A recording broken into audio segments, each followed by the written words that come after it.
This is such horseshit. It really is. The stop bullying thing and she is waited too long, bullshit. man. That was a hot topic 2 weeks ago. No one cares about bullying anymore. What's up, Patrice? No one For you, cares. So speak to us. Well, I just feel like it would be incredibly remiss of me to not say something. I am incredibly disturbed and Yes, you are. saddened by the overwhelming number of teen suicides that have been reported lately. How many? Because of One? bullying. Huh? Wasn't there one?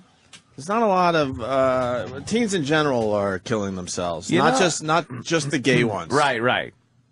You know how many bullying-related suicides there have to be? It's got to be less than people that have vending machines fall on them. Like the shark thing? Yeah, like the shark thing. Yeah, shark attacks. And more people are killed by vending machines falling on top of them every year. For the families that have to deal with a kid that killed themselves, it's brutal and all that, obviously. But it's not an epidemic. It's not even close to an epidemic. It's so low on the list of what celebrities should be hawking. I'm sorry. It's a terrible day, and I'm not talking about any specific instance. I'm just talking about overall the problem of this type of bullying / suicide. Sorry, I'm not seeing it as a grave issue here. There are 8,000 things that I would put in front of that. Yes. Shouldn't kids just be taught to have higher self-esteem, and that way the bullying doesn't bother them? Shut the fuck up. You're right. It just it builds character. Hi, Patrice. Go on. Yeah, he's digging it. I like Patrice just walking in. Good morning. You got the sleepy eyes. Oh, but I might. Yeah. I had like a few minutes of REM sleep. Yeah, That's all you need. That's all you need. I was like, all right, I feel like All right. charge it up. Here, let's listen to Madonna talk about bullying. That's what I walked in. Voice. Yeah, a month. I believe this is quite the. What's with that fucking voice? A month after all the other celebrities did it. This is all about just getting her face out there because, Lady Gaga's people are taking starting her to forget about heat. Madonna. Reported lately because of bullying. I mean, suicide in general is disturbing. Teenagers committing suicide is extremely disturbing. But to hear that teenagers are taking their lives because they're being bullied in schools and dormitories, what have you, is kind of unfathomable. And I know a number of people have already spoken out about it. But I feel like I need to say something. Sing the gay community material, has been girl. incredibly supportive of too. me. I wouldn't have a career if it weren't for the gay community. So and I have. Yeah, the gays love the Madonna. She's trying to steal that from Gaga, too. Love her. No, Lady Gaga stole all the gays away from Madonna. Madonna never really admitted that the gays like her. I mean, Gaga really Gaga took all the new gays. Yeah, but ever Madonna's since- probably still got the old stretched out balls gay guys now. Yeah. Oh, man, she is so jealous of Lady Gaga. Oh, is she ever? This is all about Lady Gaga. Has nothing to do with gays and bullying and teen suicide. Gaga ought to come out with cone bra tits. Yeah, and everybody would call her Made a of genius. Made Yeah. of meat. Meat cone meat cones. tits. Yeah, how is Madonna dressed? She was dressed conservatively. Yeah, that's her new thing, huh? Yes. And I also have a teenage daughter, and I have ongoing discussions with her about this topic. Why? Bullying or lesbo sex? Which one? Which one? I don't think they brought up lesbos. No? It's a lesbo. Why? I love the word lesbo. They're talking about... Why would she have this discussion with her daughter? Her daughter's set up for life. She has no problems. Her daughter's just a regular teen. Oh, is Could be she bullied really? on the internet. Could be bullied. Facebook. Really? Yeah, you never know. About her eyebrows. They could Really? bully her about her eyebrows. Hey, big eyebrow girl. And then she beats them up with stacks of thousands, just throwing them at, Wads just of dollars. throwing money. Stacks of old Madonna CDs. Yeah. they're Nobody's buying that them, are though. gathering a lot of dust because even Madonna's daughter's listening to Lady Gaga. Oh, how could bad you is imagine? that? Does that happen, you think? Madonna goes Oh, upstairs yeah. to her room, and she quickly shuts off. It's like, what were you playing? What was that? What was that? Lourdes. And then she hits the button. Practicing her... Madonna's practicing her non-regional dialect. Yes. Her non-regional dialect. So everyone likes her. Exactly. It's unfathomable. Unfathomable. Is it Unfathomable. unfathomable? All right, let's listen to Madonna talk about bullying. This is could be the best audio of the day. Have ongoing discussions with her about this topic. So I feel like I just need to say a few words. Yeah. It's important. Otherwise, the bullying continues. The bullying thing is the fucking the cause du jour. This is going to peter out faster than any other cause ever. Oh, yeah. Because you'll always have some type of bullying. Yeah. Why are kids now special? Yeah. What the fuck? When did that happen? Why are we raising these bums? It's like in school there was you call the kid a retard or an idiot. That's or offensive. something, and now it's ADD. He's got some kind of problem. Bullying was what happened. You come home crying. What happened? The kid fucking pushed me down in the yard, and then the father would go, "Well, you know what you do? You walk up to him, you punch him in the face." You punch him in the face and he'll stop. Right. But and when we were growing up, you didn't know gays in school. Sometimes you punch a bully and go away. Sometimes he doesn't go away. So why weren't those kids killing themselves? Yeah, because we wasn't supposed to kill ourselves. But the gay is accepted now, way more than when we were growing up. What's the motherfucker that scared me so much from summer school when I was in the 5th grade? I go to summer school. Or the 6th grade, I think I dug a tunnel like Vietnam to get from school to home. I came out this fucking sewer to escape this asshole. Steve Oswald from Toronto writes, they better start lesing out. Yeah, lesing out. Because he's bored with the interview on Ellen DeGeneres. There was a kid in my school who used to call me over to pretend to tell me a secret and stick thumbtacks in my shoulder. Holy shit! That explains everything. That explains everything. There was this kid. It's too bad you didn't kill yourself. Why? Oh, what? I never even considered it. There was a kid in school, and I only knew his last name was Bohannon. And we used to make him Bohannon. That sounds Bohannon. Doesn't We just sound call good. him Bohannon.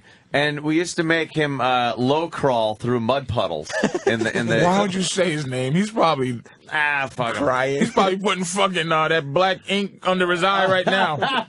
He probably invented Twitter. You know how those guys turn out. And he'd be low crawling, and we'd just be laughing, and he's full of mud. It's just bullying because shit goes down, and I got shit on, and you'd have to.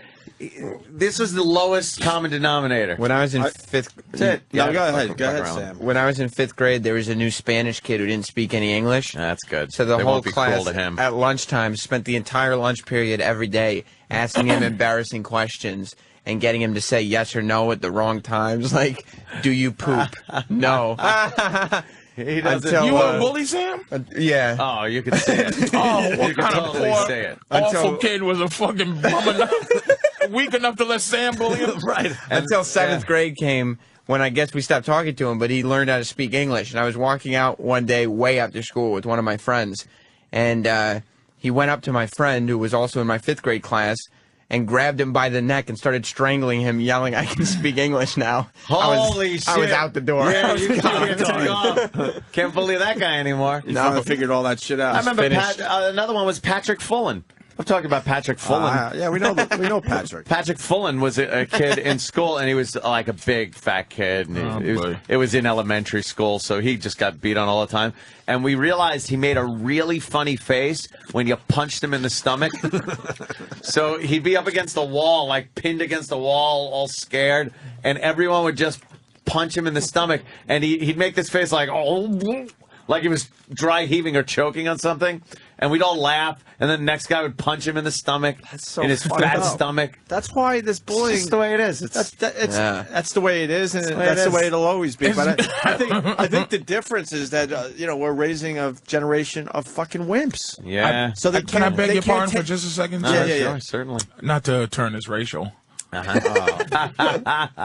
least it wasn't me this time. Black kids ain't killing themselves over that shit. Right. This See? is an epidemic Black because white kids kill can't fucking other survive over nothing. over nothing. That's yes. right. Because If we step on, I got brand new sneakers on today. If Yes. you step on them, I'm gonna stab you. You looked at me with disrespect. We got no time.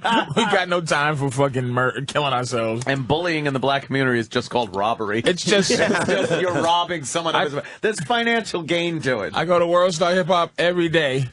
There's a video every day of the entire project's fighting over something ridiculous. Oh, bitch, you stole my weave appointment, and his titties flying.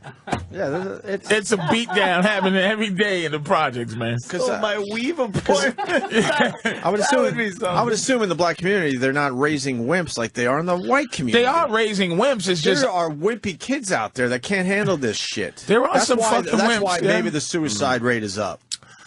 Stop giving everyone a fucking trophy. Yeah. Stop fucking this. When I grew up, it's either you win or you're either first place or last.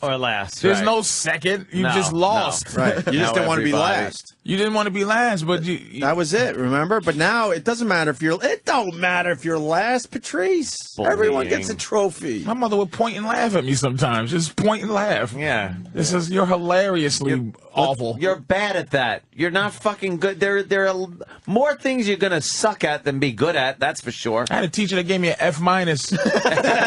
Because he said I might as well. Like, what's the difference? He really wanted to make it hurt. And my mother goes, "You got an F minus." Like, he made my life harder. Yeah. I go, Mom's like, and no one believed.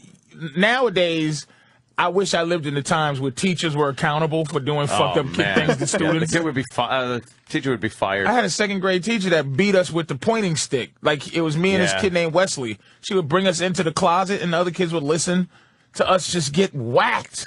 Holy shit. Whacked. You could not possibly get away with They beat the kids back then. Yeah, they beat kids back then. Yeah, and the teachers with impunity. No suing. No uproar. Just beatings. And the parents usually were like, well, what were you doing? Yeah. What were you doing during wrong? recess? It was brutal. Yeah, and I think people bully a lot, too, because they know, the kid's not going to hit back.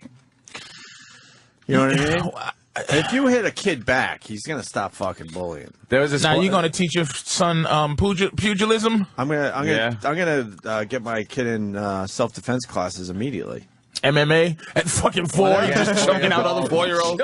Whatever, man. 4-year-olds are tapping. I wish I knew that shit in school just to have it on my side. But you didn't get bullied because you had big family, right? It was the fucking Hugheses. They'll fuck you up. The whole Hughes clan. I certainly got bullied. I was a small kid.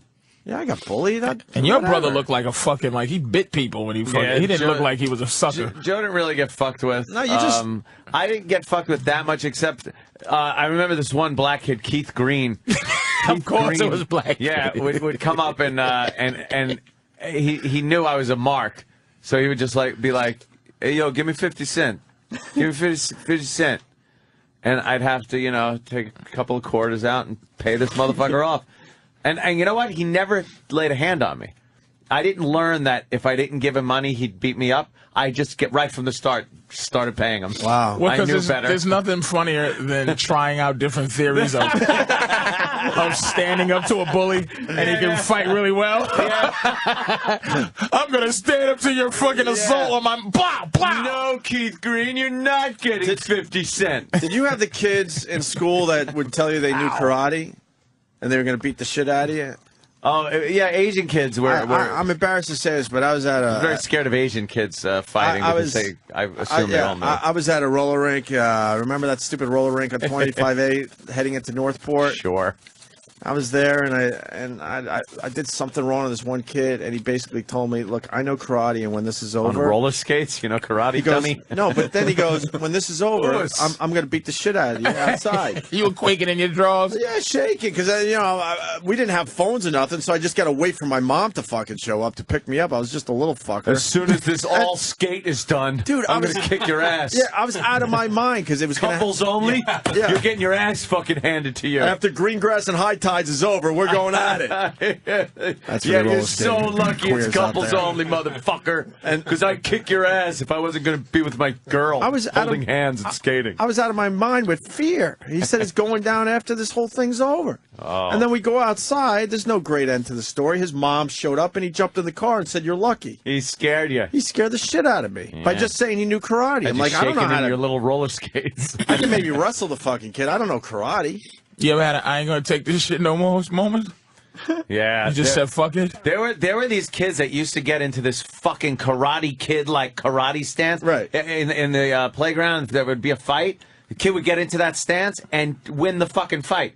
Like the other kid would walk away. Yeah, that was all you had to do. All right, well, fuck you. That's what I'm getting at. That's all you had to say. Like all you had to do was like move your feet fast, put one hand up in front of you, and do this shit. Right. And you just scared everybody. Self-defense now, or at least certain places, that's just fighting is something you pay to watch. Athletes do. No, they use the Indiana Jones solution with the guy with the big machete. Yep, exactly. Some fucking guy stands there. He's like, I really did you learn how to fight for no reason, motherfucker?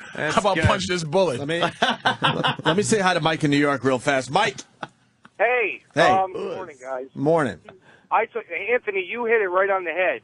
I told my 7-year-old daughter, because she would come home and say, oh, so-and-so pushed me down today. And this happened like 3 or 4 times. I finally told her at the dinner table in front of my wife, I said, you know what you do? You take this kid and you make sure everybody's watching and you punch him dead in the fucking face. I said, nobody will mess with you again. Okay? Because I did that in like middle school, which it's funny you bring up a roller skating rink. Because it all started at a roller skating rink. I was hitting on this guy's girlfriend. Yeah, it shows my age, obviously, but fuck, that's where you socialized. But he got pissed off, and he told me, oh, wait till Monday. Monday rolls around, we go outside, and he's pushing me around. But I didn't like the fight. He's pushing me around and all that, and finally the fucking switch went on, and I... Shut up, motherfucker. Give me your money. Exactly. Give me your fucking money. But I'm telling you. Shut the fuck up and send your wallet in the mail, nigga. But I'm telling you, he told his daughter to punch this person in the face, and she wasn't bullied anymore, right? But there's a culture in schools right now that you're not allowed to fucking touch another student, and that's why this bullying is happening. Oh, but you're allowed to bully, though. That's I know. So fucking punch the kid in the face. You're not hearing my kid will be a punch a kid in the face type of kid. Yes. You sure even during the expulsion, like you punch him in the fucking mouth will get you in another school or whatever. I'm not. I really don't want to raise a wimpy kid. I see it happening all over the fucking place, and I don't know how it's gonna. I don't know how I'm gonna get past it, but I don't want to raise a wimpy kid, man. But are people teaching their kids to bully? Are people saying, go there and just terrorize other children? I think the bullying is happening. If you want to have a serious... I think the bullying is happening because these bullies know nothing could happen to them in return. It's always fucking happened. You're not going to change the psychology of a fucking human child. Right. There's many dynamics to a kid. One can be a fucking wimpy pussy. The other kid's going to go to school and for no reason whatsoever start bullying around other kids. It's part of fucking what they do. But if you know there's no consequences, it's easier to bully a kid. If you know that kid's not going to fucking hit you back. But there always was that consequence back in the day. That's what I'm saying. They got hit or they didn't get hit. You just took care of it among yourselves. So how does it become a movement where it gets like what happens where it's a couple of people kill themselves and all of a sudden it becomes this thing like, oh, they were bullied. First of all, the gay kid that jumped off the bridge, it wasn't even a bullying incident. It was not a bullying incident. He just wasn't ready to come out the closet. Yeah, it was a prank that went horribly wrong. We pull pranks like crazy pranks like that all the time. That one unfortunately went horribly wrong. It sucks. They factored in psychological torment into the bullying thing. Oh, so, is that bullying now? Is it I felt so bad for that fucking kid. But look, man, I shook a douchebag's hand yesterday at the Best Buy. He just tweets. Hey, Patrice said Best Buy buying. I go. What if I just lied to my girl about where? Like what? I got a divorce. Like what the fuck you doing? Like I think it's just we don't have any. It's no common sense. Right. And there's no code. There's something. This is bitch's fault. It's something. There's no code to dudes for something. Like we do that. We're just yappy. Kind of stop it. Kind of no one's scared of getting punched in the fucking face. Like a guy like Randy Couture. He has to live his life just as a professional. He has to fight other guys who go, look, this is what I do for a living. You do this. Let's fight. But there's no consequence of getting your fucking head bashed in for ratting for being a fucking asshole. Or telling everybody where you are. What the fuck is that about? But that's what I'm saying. There's no. It's like no one taught this dude to just be cool. Yeah. Like motherfuckers is uncool, but it's opening your mouth with no consequence. There's the internet saying, hey, fuck you, douchebag, fucker. Oh, you could be the baddest you block ass, them, but blocking is like should have been punching you in the mouth back then. Yes, that's blocking somebody's text that came out of their mouth. And it's just so arbitrary. Yeah. So it's like, you get a lot of fucking tough guys who aren't men of the streets. You know? I mean, women don't deal with violence on a regular anyway. That's why they're always yapping. But dudes should at least have the threat of getting thrown through something. Yeah, your face punched. All right, listen, here's part 2 of Madonna talking about bullying on Ellen DeGeneres. More. And like I said, this is all about Lady Gaga being really, really famous now. And Madonna needed some exposure. Were you bullied as a kid, or did you feel different than other people when you were younger? Yes, that's an understatement. I still feel different. Yeah, I mean, I can totally relate to the idea of feeling isolated and alienated. I bet you she doesn't even have an example of bullying when she was growing up. She has no fucking bullying stories. She was different. She didn't fit in. She wasn't different. She was just like every other fucking... She was special. But didn't you like being the different one in school? I didn't want to be like everyone else. No, you didn't. Nah. Let's be honest. You don't want to be. You don't want to be different to the point where you're getting fucking made fun of. That's for sure. If you had a sense of individual, you lost. I like that. Though. Yeah. That's why I flunked throughout school. I was just trying to be cool. No, you had to be with some kind of crowd. You had to be with some. It's like prison. You got to be with a gang. That's why peer pressure. Peer pressure is more. Peer pressure. It's more of an issue than bullying. Worse than bullying. It's just being a whack fucker who doesn't. It's not your who doesn't fucking follow enemies. your own fucking it's path. Your friends. Right. It's not your enemies. It's your friends telling you to do something that'll fuck you up more than a bully will. Yeah, man, make fun of you and Yeah. And alienated. I was incredibly lonely as a child, as a teenager, and I have to say I never felt like I fit in at school. I wasn't a jock. I wasn't an intellectual. There was no group that I felt a part of. I just felt like a weirdo. And it wasn't until my ballet teacher, who was also... Yeah. She's going to ballet class. We're supposed to feel sorry for young Madonna. This is what led her to become the person she is today. She's pretty much a billionaire because she was different than everybody else. In the locker room, I had my big hairy bush that was made fun of because it looked like sweater. And no one would les out with me. Yes. But that was fucking what was supposed to be happening in school. That's what happened. There was natural Hollywood and natural fucking audience. There was the jocks. Yeah. There was drug dealers. There was fucking Mick Peterson, the tough guy who wore a leather jacket and no one fucked with. There were band fags and drama fags. It was but I'm saying those. I'm naming the A crowd of people who the rest of the fucking school watched be Hollywood. They were the celebrities.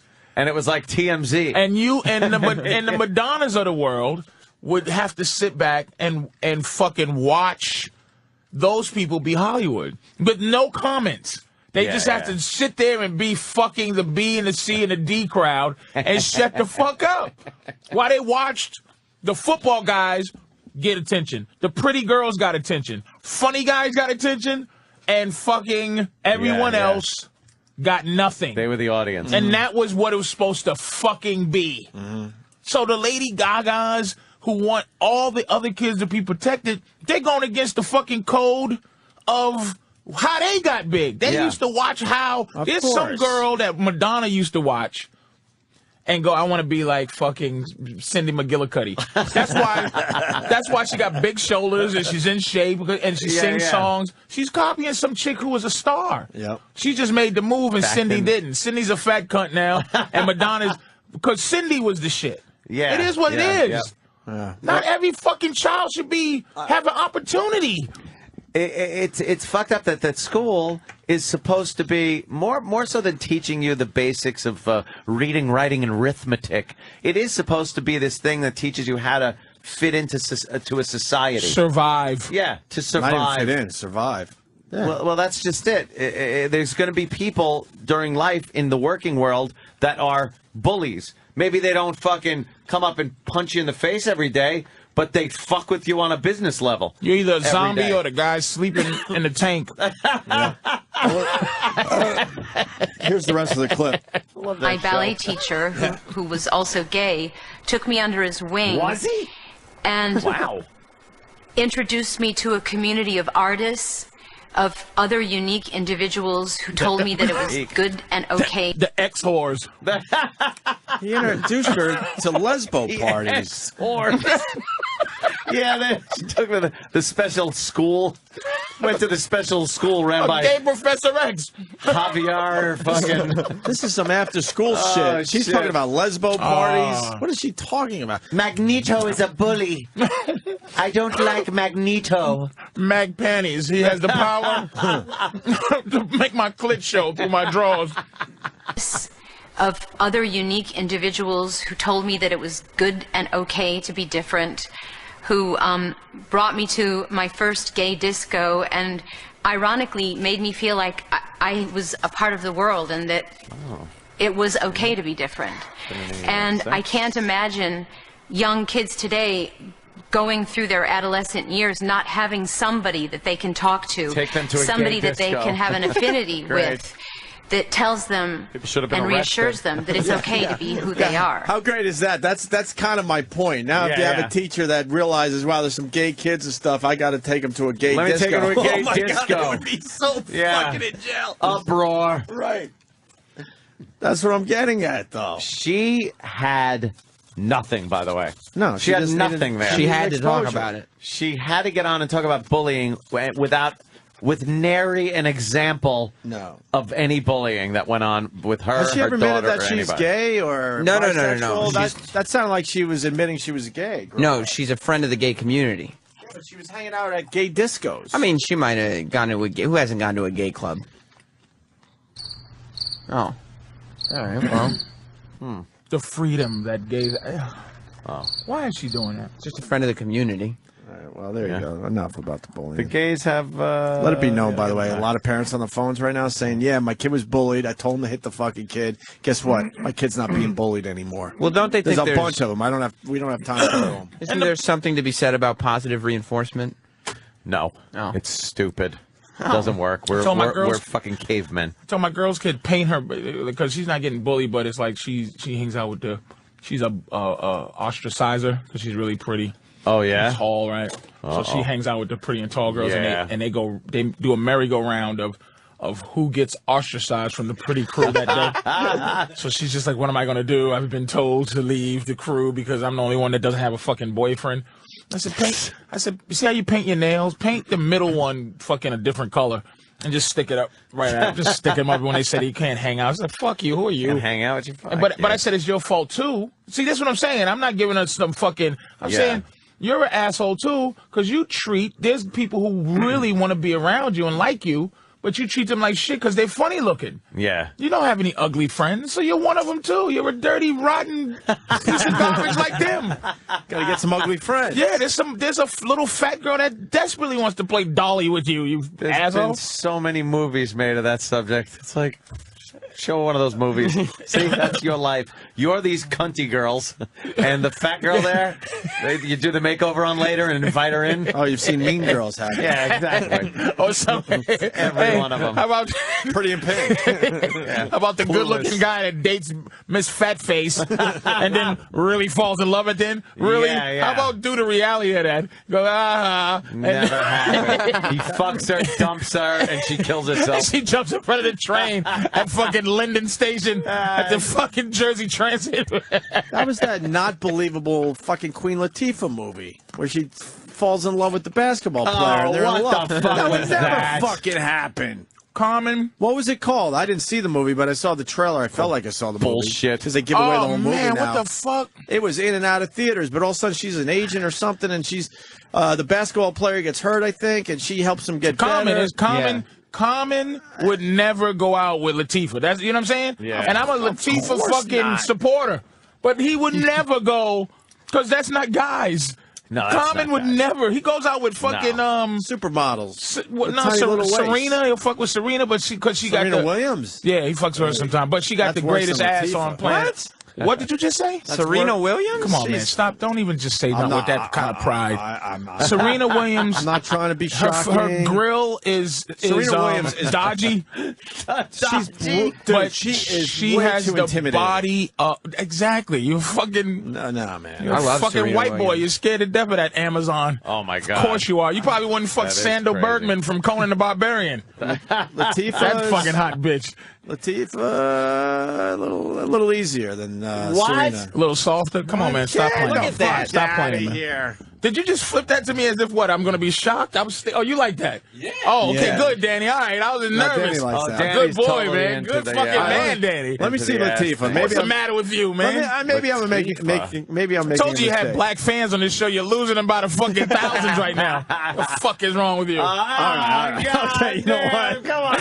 Why do y'all always show fucking moose.com? And why don't you you know show what? when she fucking got a girdle on, you pieces of shit? All right, you know what? Every picture that comes up, you just shut me down, Patrice. You just shut me down. She looks like, what's his name? The janitor from Good Times. Fucking Bookman. Dude, There you go. It's not even close. Oh, Serena God. Williams over Latifah. Serena, I have to I be, mean, I made a mistake. Her grill, I made a mistake. her grill is not the greatest in the world, but that body, man, everybody's Well, killing why don't you put their brother. Latifah's face on her body? Then you got fucking you got glory, something, right? You got glory, yeah. Hey, what is this? What is this? What is this that you gave me as we go to break here? Well, I was also going to say, Brett Ratner's been romantically linked to Serena Williams. Ooh, Oh, yeah? that's good fucking interesting. He's going to be Brett, in studio today. But Brett Ratner used to direct black music videos, so Yes. he probably He knows that world. He knows that Well, world. we're going to talk to Brett Ratner next, but the new movie Skyline.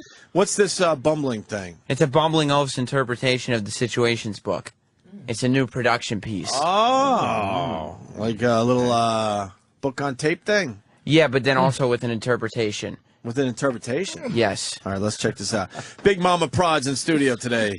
Patrice O'Neill. Patrice O'Neill in studio. Talking about the McRibs during the break. Yes, of course. Patrice had a battle on his hands yesterday. He wanted 2 McRibs, right? I fucking won though.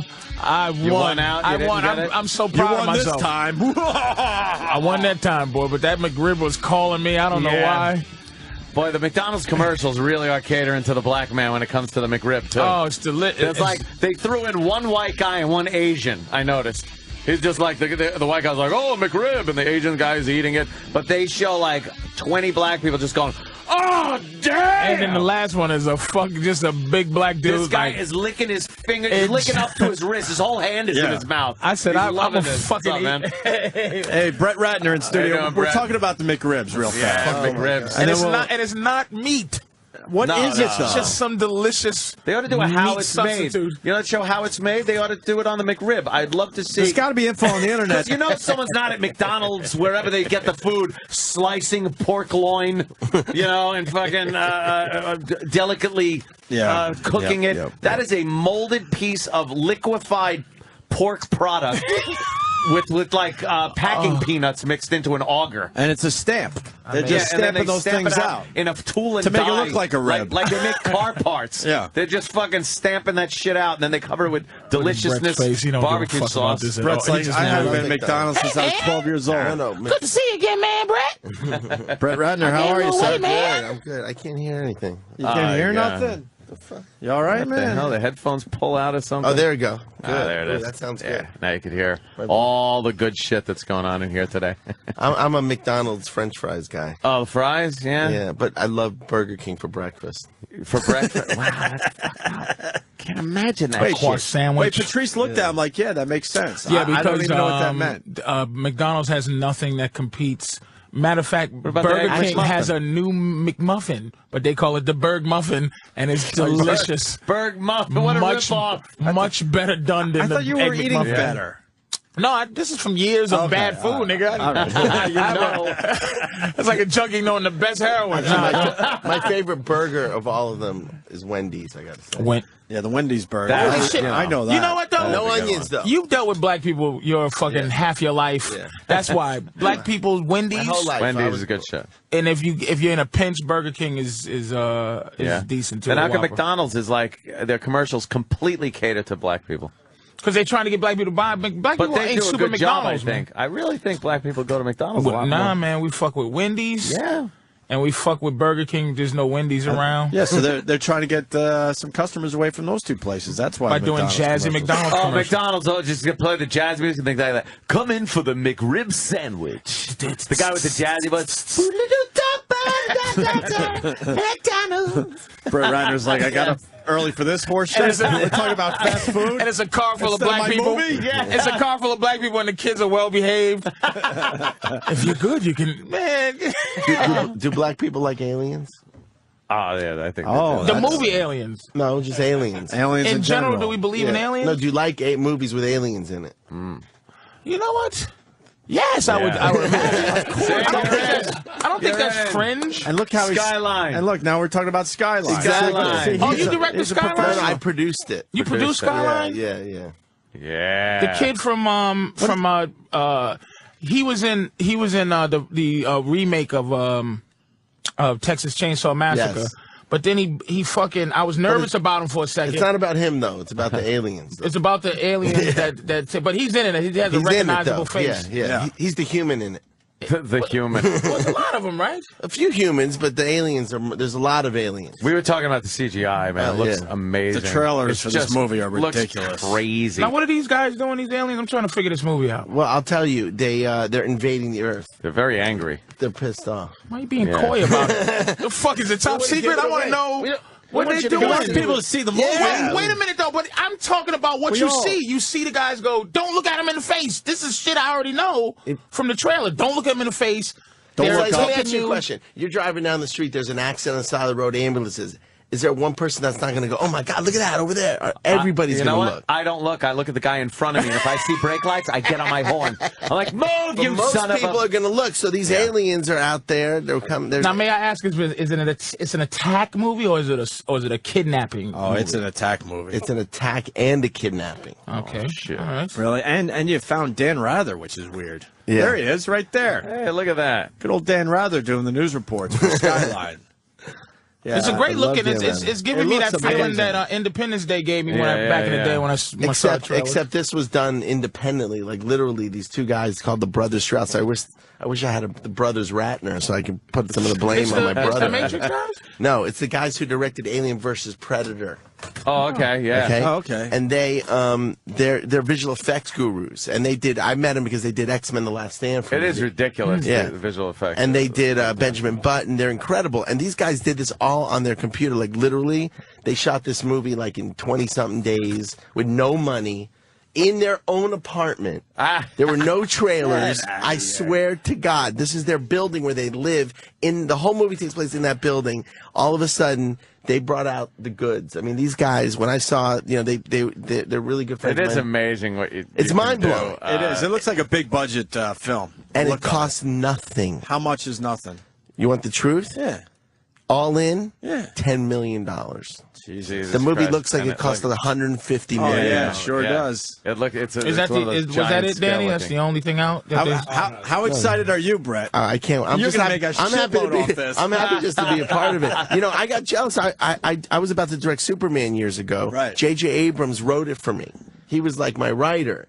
All of a sudden, he's directing Mission Impossible. He's got all these big movies. I'm like, damn, I've been sleeping? I was spoiled with Rush Hour with Chris Tucker. Him and I were the Brandon Roth Superman you was going to do? No. Yeah, before that. I know what that was supposed to be that one. And this is all on a computer. It's unbelievable. With these guys, I'm not kidding, are geniuses. I mean, they did they did Avatar. I mean, visual effects stuff like that. These guys are brilliant. And actually, their first movie I think was with Jim Cameron when they were like 19 years old.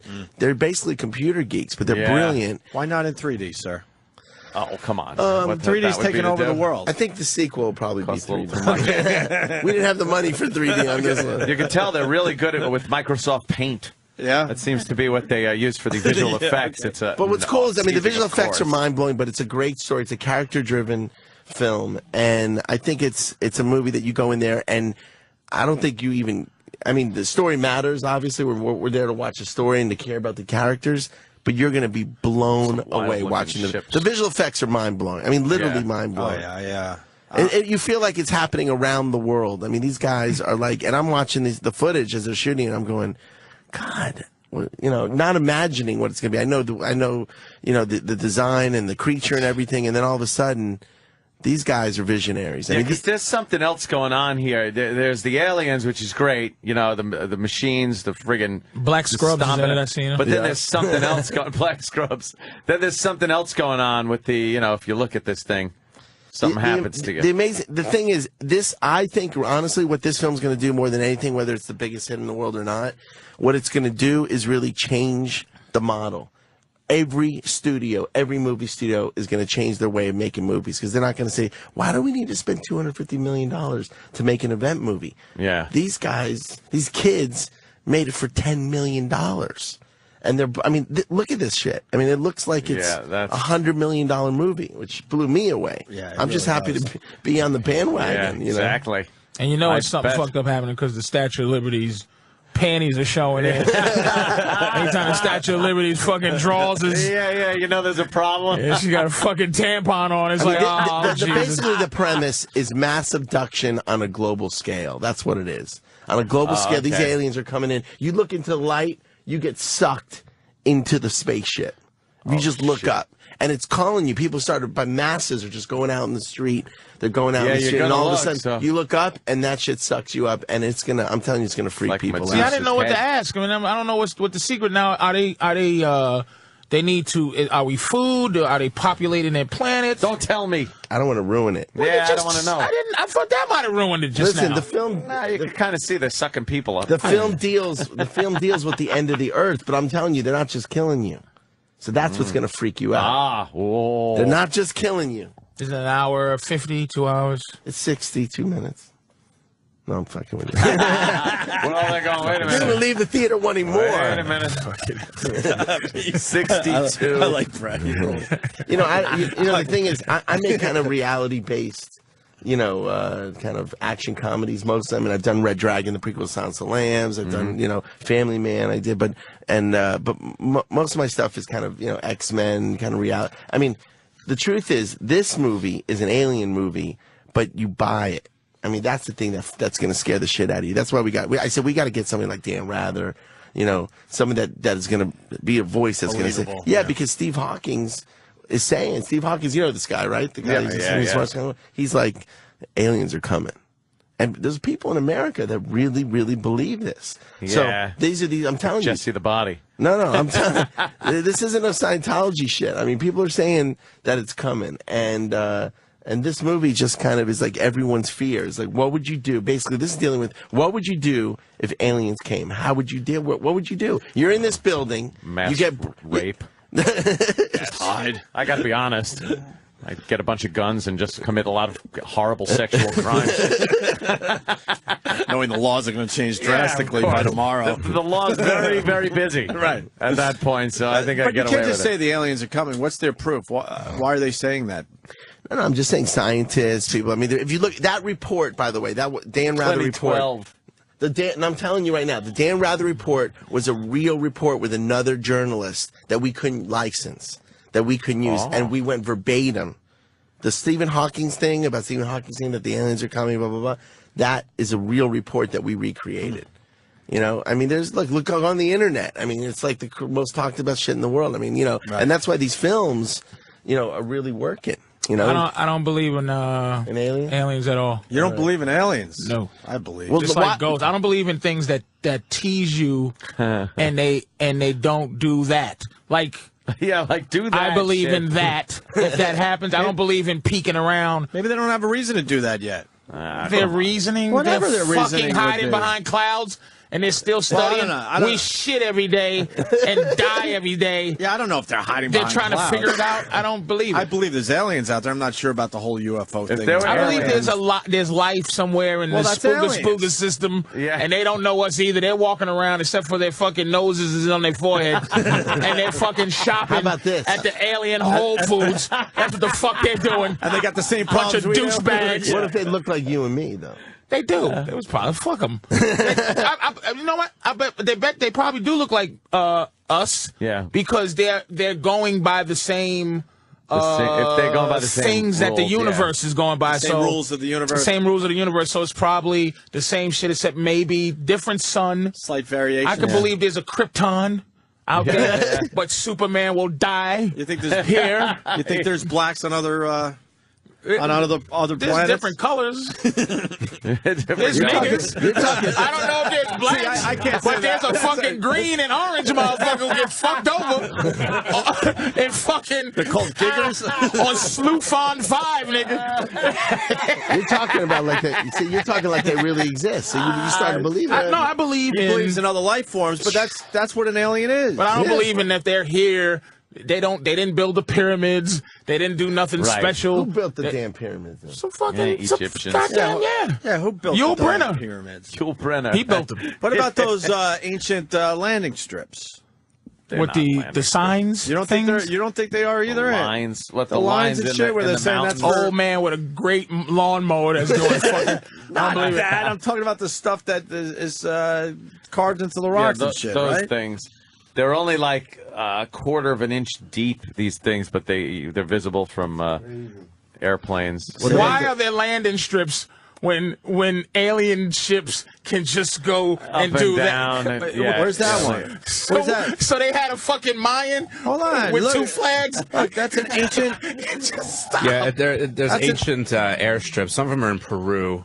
Yeah, man. what Why are the things in, why are they in Peru like What that? about how about the sculpture, the faces? What are they called? The the Sphinx or no. The on Mars? no. No, I know Easter you're talking Island? about. Easter, yeah. yeah, the heads on Easter I Island. believe that people had a lot of time, dude, with sticks and forks, and they carved heads. They just That's carved crazy. stuff. They Yeah, didn't how have the fuck cranes. do they make that? With fucking people, you think aliens did that and left them there? Yeah, why not? Why? Here's my thing. Why not? I could believe in it, but I don't like all this playing around. That's what I'm saying. I don't like the playing around. That's my problem. It's like the aliens are these supernatural things that are watching us and gathering information and abducting us, but they're playing around. Land in Central Park, motherfucker. Yeah, like stop playing. Get out, start What are shooting you people gonna with ray do if guns. they start landing? What the hell? I fucking cry like everybody else is gonna cry. You're gonna become a little bitch. I'm gonna cry exactly. I'm gonna fucking whine and have them fucking, you know. I like this guy right here. Hopefully they want to eat fucking white people. Look, that's a real alien. The Ack alien. Like this is why the kind of movies that you're doing, Skyline gets theaters tomorrow. It's visceral to me. Like I said, when I saw Independence Day the first, or that visceral feeling when you see the giant tidal wave that's in every end of the world. That.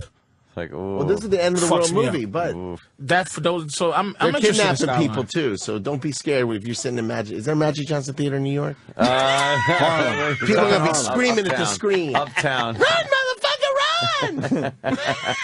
So you're putting your reputation on this movie there, Brett? I love the movie. I love think the movie I think Skyline. it's more. It's more than just loving the movie. I really think it's when I love young filmmakers. Guys are up and coming that are smarter than me, better than me, going to the next level, like JJ did with his movies that he's directing. These two young guys are really young. I mean, to me, I'm an old man now, but these guys are kids.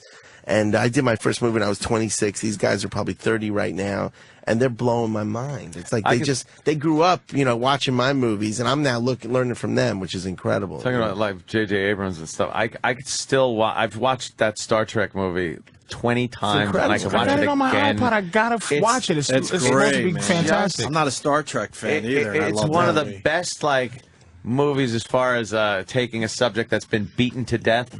Star Trek, I mean, how many fucking movies have they made and everything? And But that's what I'm saying, series, and then reinventing making shit. it completely new. And But that's what I different. love. This, thinking outside the box and not worrying about what other people did in the past. That's what I love. Right. It. It's like I love seeing people pass me up. I'm not one of those guys. Fuck those young motherfuckers. They don't know what the fuck they're doing. I'm the man.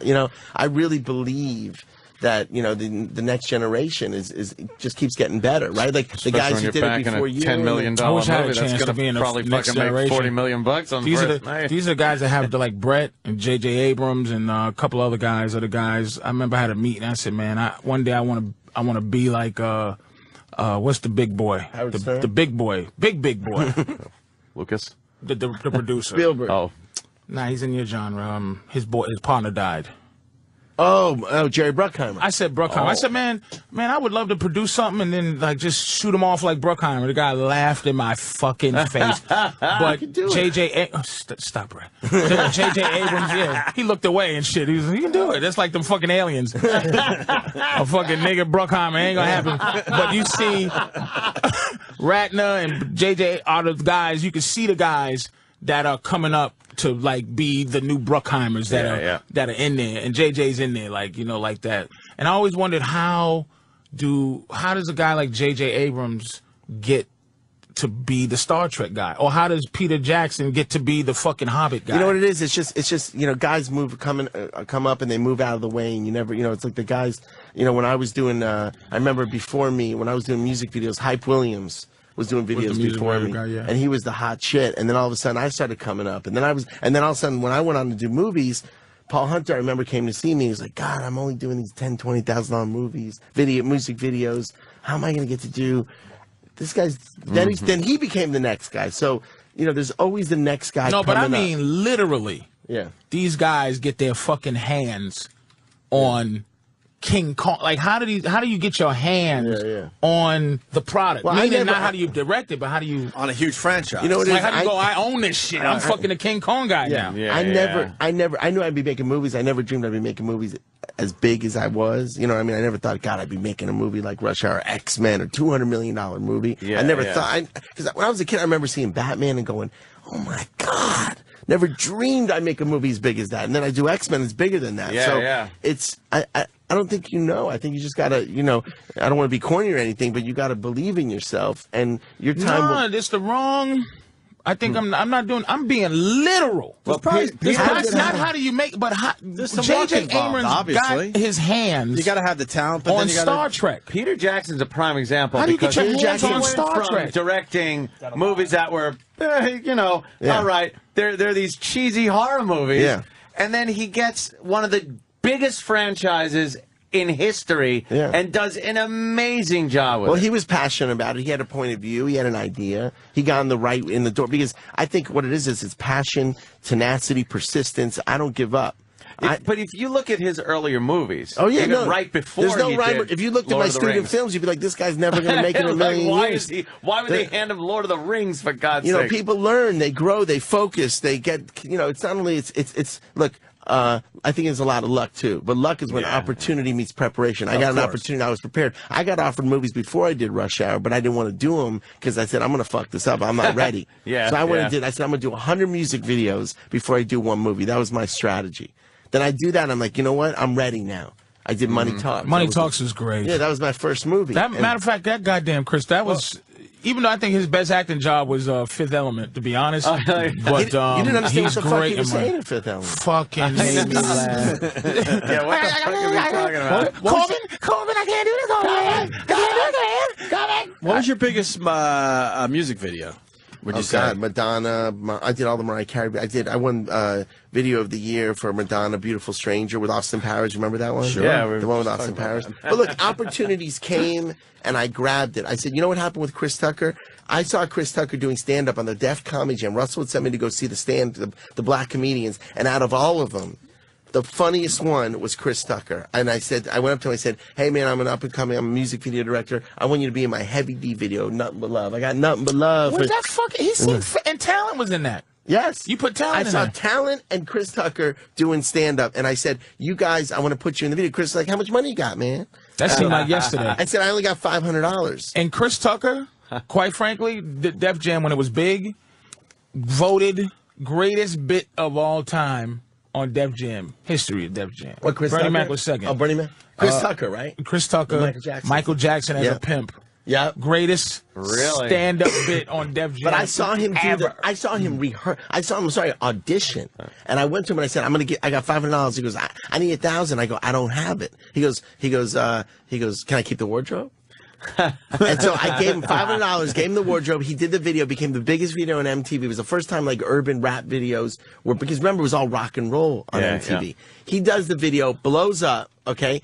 3 months later, I'm starting to direct big videos from D'Angelo, Madonna, Mariah. All of a sudden, I just thought of it. I said, you know what? He was so good in the video. I sent him a check for $500, and I guess he got it when he really needed it. And I had not seen him again. He went on to do Friday. Oh, yeah. And blew the fuck up. Yeah. Then he goes and does Dead Presidents. He got paid $15,000 to do Friday. Okay? Then he got $25,000 to star in Dead Presidents. Jesus. Then money talks. And then the head Did of New he Line... hire you? Yes. Chris Tucker hired you? Okay. Then New Line Cinema calls him up and says, we want you to do this movie, Money Talks.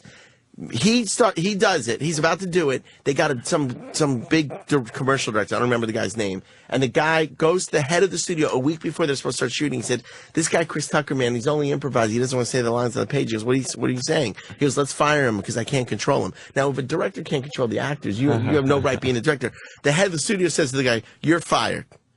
Fires the guy, calls him. Chris Tucker goes, "What are we going to do? We don't have a director. We got to start shooting." In 1 week, goes, "I remember this cool white boy, Brett Ratner." Jesus. Calls me in. They hire me. A week later, I'm shooting my first movie.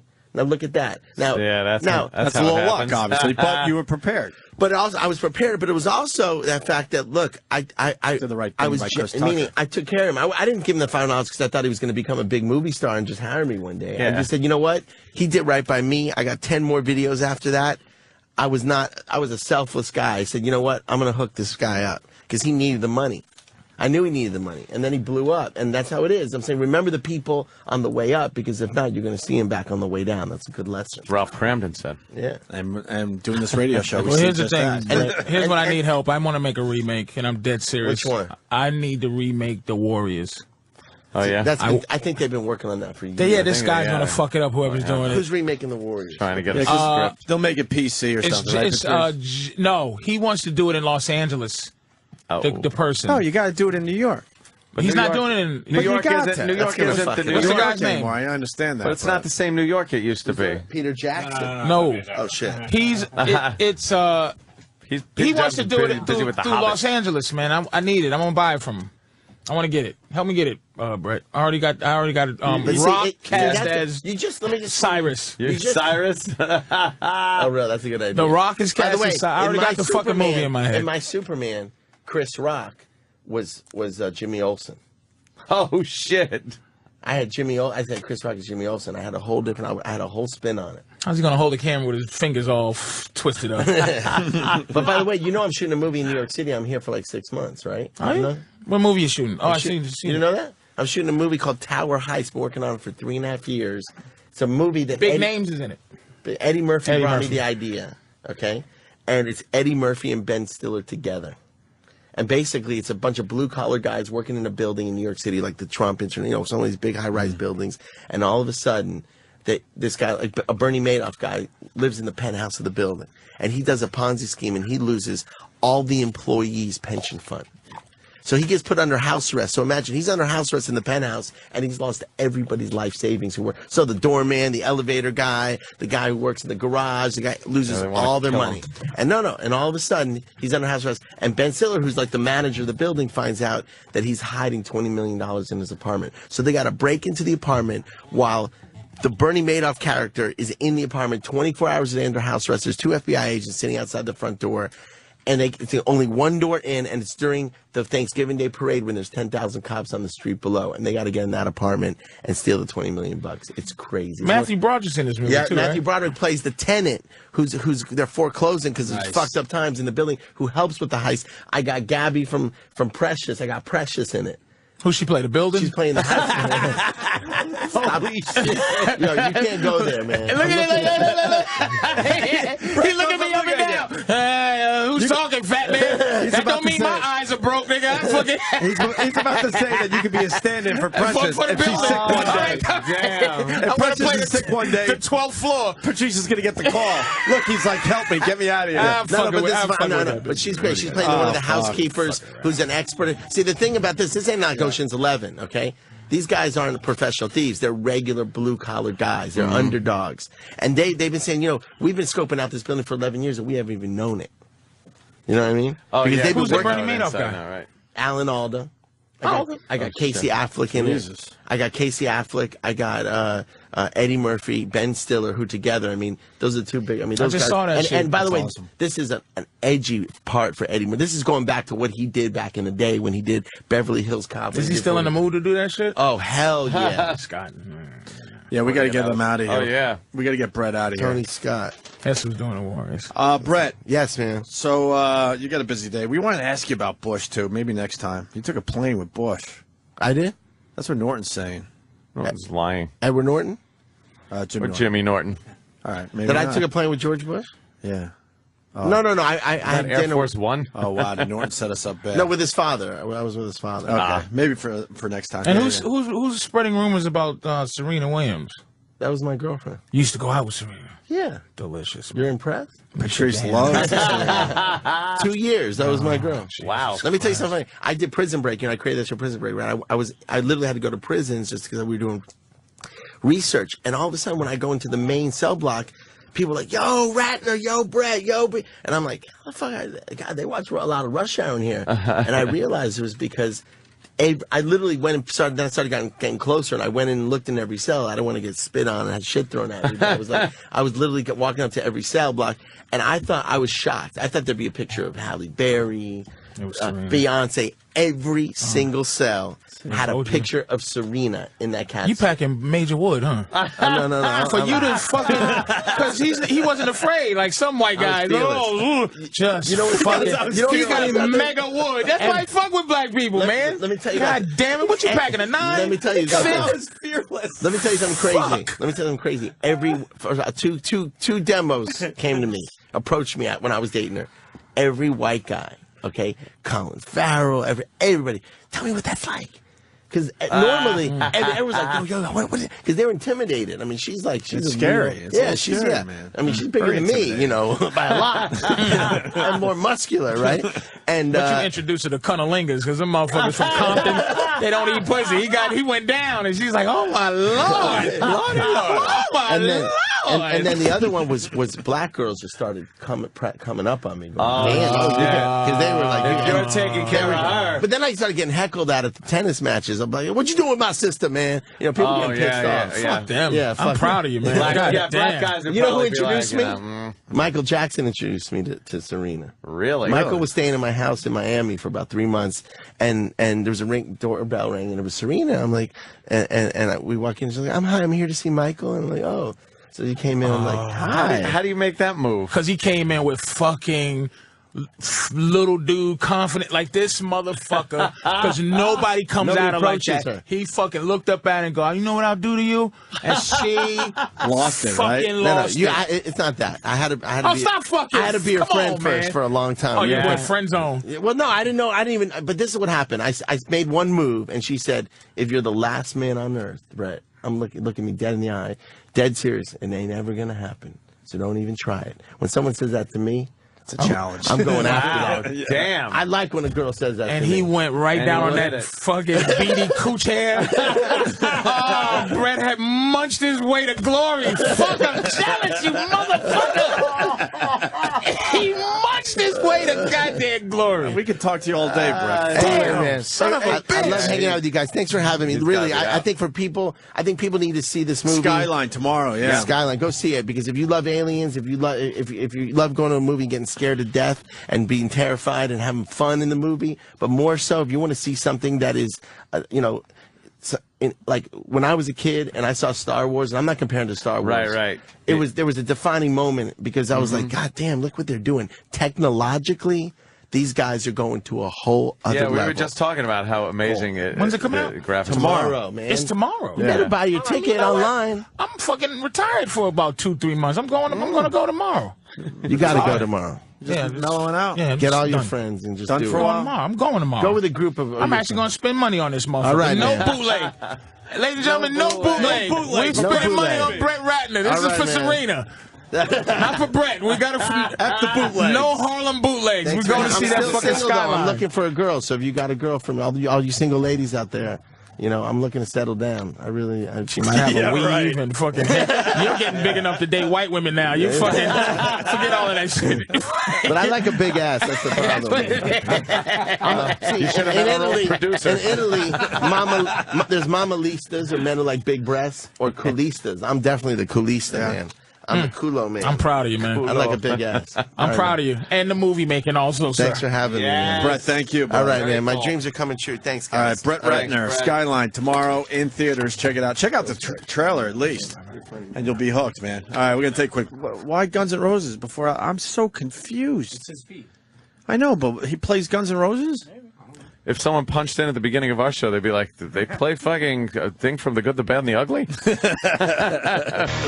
I thought it was our coming back music. And then I find out we're playing some wimpy shit. Yeah, what was that? No. We're playing wimpy shit. That was a little funk for Patrice there. What's that going to be? A wedding Patrice song? doesn't What the need fuck? funk. What was it? It was from an Ice Cube song. It's sample from Brick called Daz. What are you trying to do? You change it up a little bit. Patrice didn't even know you did that. Because Guns N' Roses was playing. It's the least you could do. Thanks. I would have preferred Civil War. Demi Moore is fucking 48. Yeah. Ashton Kutcher is what? 19, 20? Nah, he's up there now, finally. He's probably 30-something? Come on. He's probably 35, I would guess. Gotta be. 48. Gotta be. He's been around a while. You know, like the Demi Moore at 48. Three kids, right? Yeah, she had she's 3 fucking kids. Gorgeous. As far as 48 goes, she wears it well, though, right? She wears 48. When they're out. No? You ever seen the pictures? Yeah, I love those pictures when they show celebrities that are older and they look good when they're out at premieres and stuff. I like when they show them taking out their garbage and getting their mail. morning. And when there's the no makeup on and you shit. ever see makeupless Uma Thurman? Really? Danny? Danny's right You on would it. you would name a Uma. That's what her name would be. If she didn't have a name and you see her taking out the garbage, Here you go. You go, That's Uma.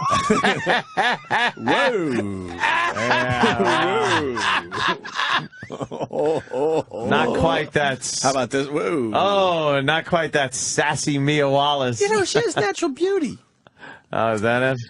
Why couldn't we ask Brett about Michael Jackson? He had to run out of here. Fucking that was a weird. I was looking around. I wanted him Did to you talk just about say Michael Mike Jackson. was just hanging at your crib? Hanging in. What are you doing? And he says it so casually, like, hey. And Serena's like, I'm here to see Michael? Yeah. That's a weird story. Yeah. I know, but And he had to just bounce, right? I know he was late. Actually, He was already, Yeah, I was George overtime. Animal Steel was hanging out with me and fucking. I would be like, what? I want to know more about What's that. your? That's the day Patrice fucked. Hold on. What's your Patrice? What's your version of that story?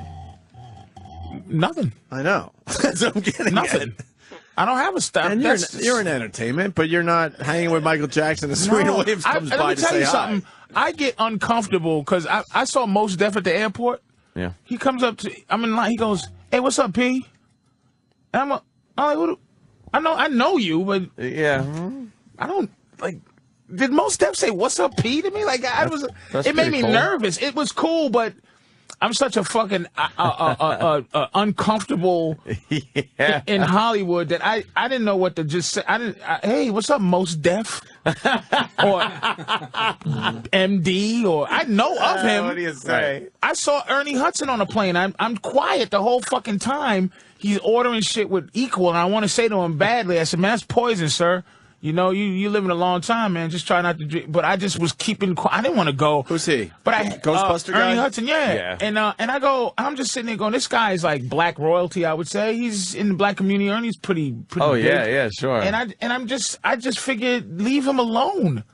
Like, yeah. You wouldn't. Why would you? like when bother people him? recognize me as a person in this business, it makes me, it weirds me out. Like where they go, "What's up, man? Oh man, I'm a big fan."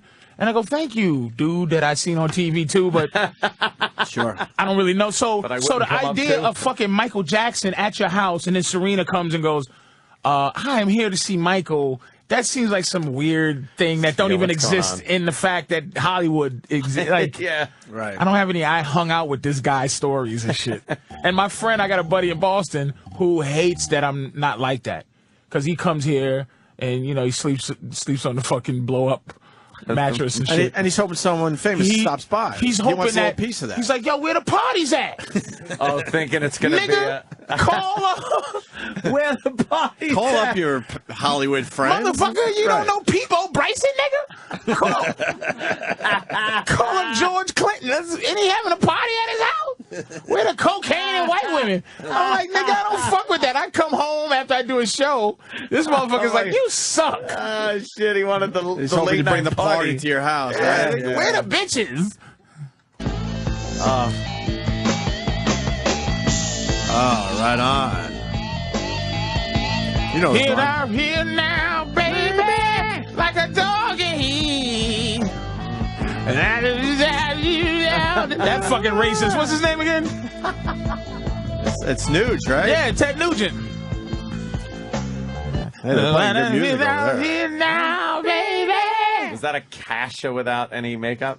Kesha, whatever. Kesha? Yeah. Kasha, Kasha. She's brutal, man. Kashi. Actually, She looks like a she's regular all girl. right. You fucking put a little eye makeup on her. Yeah, exactly. Her bathing suit pictures are way worse than that. Are they? Tyler Durden who has is the she? bathing suit pictures. Who is she? What's she do? Kesha does TikTok and. She sings? They're a singer. Is there new bikini pictures on What Would Tyler Durden Do? Was she a mess? I'm trying to What's wrong with her? help our pal out if there's new pics. They like getting the bad bikini pictures of Kesha. What's wrong with her, in your opinion? Kesha, she's got a flat ass. First Does of all, she? Oh, okay. I Why, didn't know. you're a fan of what's wrong with her? There, Oh, okay. Where- Yeah, that's a problem. Where you want to start? That's a problem. Wow, what's she got like a Her body's belly. rectangular with wrong with her? with got fucking no legs. shape. She's built like the nigga. She's built like the nigga before the alien came out in the first Alien. That's how his stomach was. She's 30. The guy that got the shit attached to his face. Yeah, right. All pasty. That's the kitchen scene. Her numbers are 36, 36, 36. What? Look at What her. happened? Yeah, that is awful. Patrice. That's hilarious. That's her fucking numbers, man. She should not be wearing a bikini. This. Oh, God. And she, The her new best bikini friend makes pictures sure of she's Kesha. standing right next to her because that ass look like Serena's standing next to her. She's supposed to be a is sex symbol, man. How the Go to fuck did that happen? whatwouldTylerDurden.com. www.tdd.com. Dude, punch up another one with her ass in a Good bikini. It is little the thing there. flattest ass in the history Go, of flat go to ass. the next one over. Go to that one. Yeah, I want to see that one. Good Lord. Oh my God. God, she's got no curve in her back that then goes There's out no to an curve ass. anywhere. It goes from her shoulder blades to her lower back to her ass in a complete straight line. Oh, Oh, God. fuck, what an awful ass. That is, even if she bends over, she can't make an ass The out of that. fucking Go to balls. Google Images and pop up a hot picture of her, and let's see what they fucking Make the her magic. into? Let's see what the magic they can fucking perform. That's what The magic of Oz. The man behind magic. the curtain. Yes. What does he do here? That's what the boys at www.tdd.com should do. Wow, that's the same broad. All right, get one I with need a some better one. Let makeup. me get a. I need a Get one some That ain't a makeup on her bad one face. compared to what She we looks- just saw. she looks the That's same a to me. miracle. Go to that one She's with got a her miracle little, worker. yeah. Okay, her can I out. be fair to her? Yeah. Her stilo is a flat weird ass. Her steez, that's her steez. I'm a mess. What? So she doesn't have a stilo that's sexy. Her thing is, Yeah, They her even thing make her is to be face a look mess. good. I mean, this one, but she has a goth kind of mess thing to her anyway. But her face Get that doesn't one even- where she's on the bed, laying down right there. Down, second row, over one. Keep going. No, Yeah, no, right yeah, there. yeah, that Yeah. one. Let me see that. Because that's like, God, it's in the that's bathtub. fucking hot. See, man. that's like, But she doesn't look she like doesn't that look like at that. all. Nah. She's sitting in that bathtub. That flat ass is up against the porcelain underneath the water. It's a drain stop.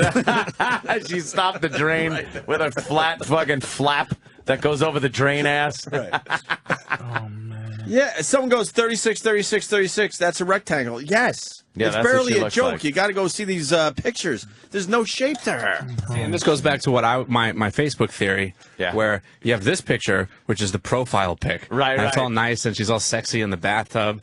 But then that's the tagged photos of Kesha. On her friend's site. Sure. So you get the more honest. See, that's Tyler Durden putting up Kesha and then tagging her. tagging it right. If you were seen with Kesha on the beach with her looking like that, your friends would laugh at you.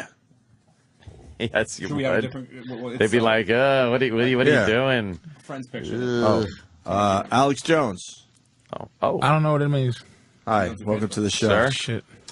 I'm here, guys. It's great to be back. There he is. I was just fucking around. You really there? I'm here waiting in the wings. What the hell was up with the Guns N' Roses music? I'm very confused. Do you know? Probably not. We were just sending you music to give you audio to know that we were connected to you. Oh, okay. That's how I it got works. you. We got That's how it Patrice works. O'Neill in studio. Alex has no patience for anything. Nah. You have patience, Alex, don't you? He told you exposing exactly stuff. what it was. He's busy exposing things. A couple things. We were just talking about aliens because Brett Ratner was in studio. He's producing that movie Skyline that starts tomorrow. And he thinks the aliens are on their way and they're going to be attacking soon. What do you got on that, Alex? Well, we know that obviously Hubble telescope in orbit has photographed hundreds and hundreds of billions of galaxies. And now it's been able to look even further out into space and begin to photograph clusters of trillions of galaxies with just unbelievable amounts of planets orbiting those tens of trillions of suns. And so there's no doubt that there's life in the universe outside of our tiny planet, 2/3 of the way out on the spiral arm of the Milky Way galaxy. That said, search the term Project Bluebeam. And Project Bluebeam is a partially declassified U.S. government program to have fake alien landings as a pretext to unify the planet around world government against an outside threat. And now the United Nations, the Vatican, and others have appointed full-time ambassadors who are on call 24/7 to meet the aliens when they land. And so we know through the mainstream media and the controllers of culture that they're really imprinting the public mind and the subconscious with the idea that the aliens are coming. And under Project Bluebeam, they admittedly have programs to project giant flying saucers into the sky, Buddha, Jesus, Stay Puft Marshmallow Man if they choose. So you don't believe in the horse shit with the aliens, right, Alex? Well, I'm saying that I don't know if aliens have visited the Earth. But do you feel that way? Do you think that happened? I know that there's a government program to create fake flying saucers in the sky, and I know that the Air Force admits in the 40s, 50s, and 60s that the Army, Air Corps, and the Air Force and others hyped up the UFO phenomenon to cover up their secret personally, and I'm saying personally, your personal just, you live in, do you personally feel like there's aliens watching us?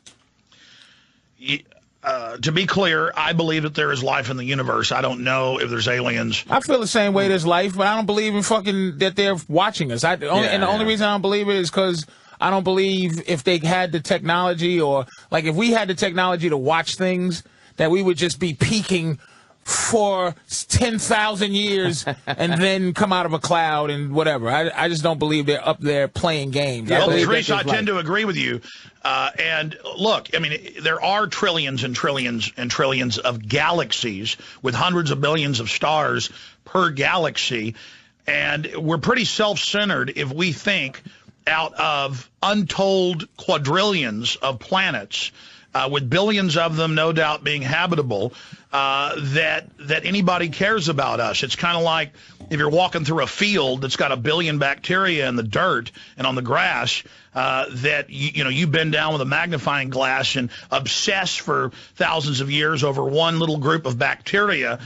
Now, there is another view in all of this that my gut tells me that if the aliens are here, and if all of this just isn't an elaborate disinformation operation, and then a lot of fiction writers and people get tied into it, so it gets a life of its own, that these aliens reportedly, and it is in a lot of the ancient Sanskrit, the hieroglyphs, I've been down to the Aztec temples in Mexico that literally have what looks like rockets and jet aircraft carved on the walls, that if these aliens are really here, that it's not aliens, that it's humanoids or our progeny from hundreds, if not thousands of years in the future, who are coming back in time, and the quantum mechanics of Einstein and others have shown that this is real, that our advanced civilization may be time traveling back to manipulate the future or to study, or with all these abduction stories, maybe they need the genetics that they've lost from primitive times, so it's really us coming back. That's very interesting. confusing. No, I got what he's saying. You got it? You I'm on that? I want to switch gears here a little bit, talk about this missile. What are you hearing about the missile slash airplane? Well, they've had former NASA rocket engineers, rocket scientists, and they've had one of the former Joint Chiefs of Staff have been interviewed day one, saying that's clearly some type of sea-launched missile. Looks like something similar to a Polaris submarine launched. And we know that in 2000, you can actually search a North Korea-fired missile at Alaska 10 years ago. Of course, North Korea many times has fired missiles right over Japan, crashing into the ocean right off the coast to threaten them. They did it again a few years ago. North Korea fired a missile that came back into orbit. They fired it over the North Pole because they're right over the pole. That's the shortest distance for an intercontinental ballistic missile, and then it didn't have good aerodynamics. It was a dud. It was a drone. It was a test missile, no warhead, and it broke up over Alaska, its intended target, and rained down. That actually came out in the Alaskan newspapers. It came out in AP. That they actually shot a missile, and it hit U.S. soil. Yeah, this was 10 years ago. And so what even mainstream news is now saying is that quietly the Pentagon, some people are saying China or North Korea had a sub pop up off the West Coast and fired a test missile as a threat.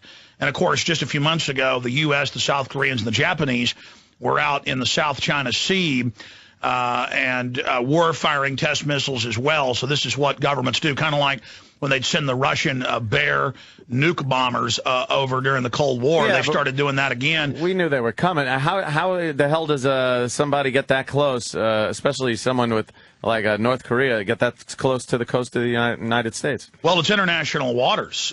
They've had cases.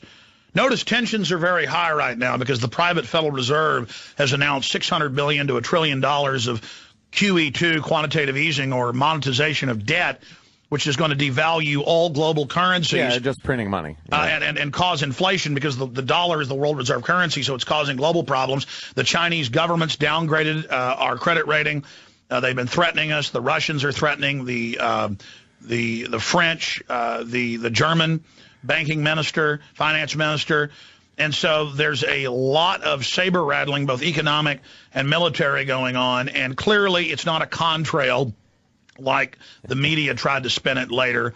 Some type of powerful missile was launched off the coast. We only have territorial waters 12 miles out. What would be the upside of them not acknowledging that that's exactly what it is and letting the people know that a foreign country is launching test missiles right off our beach?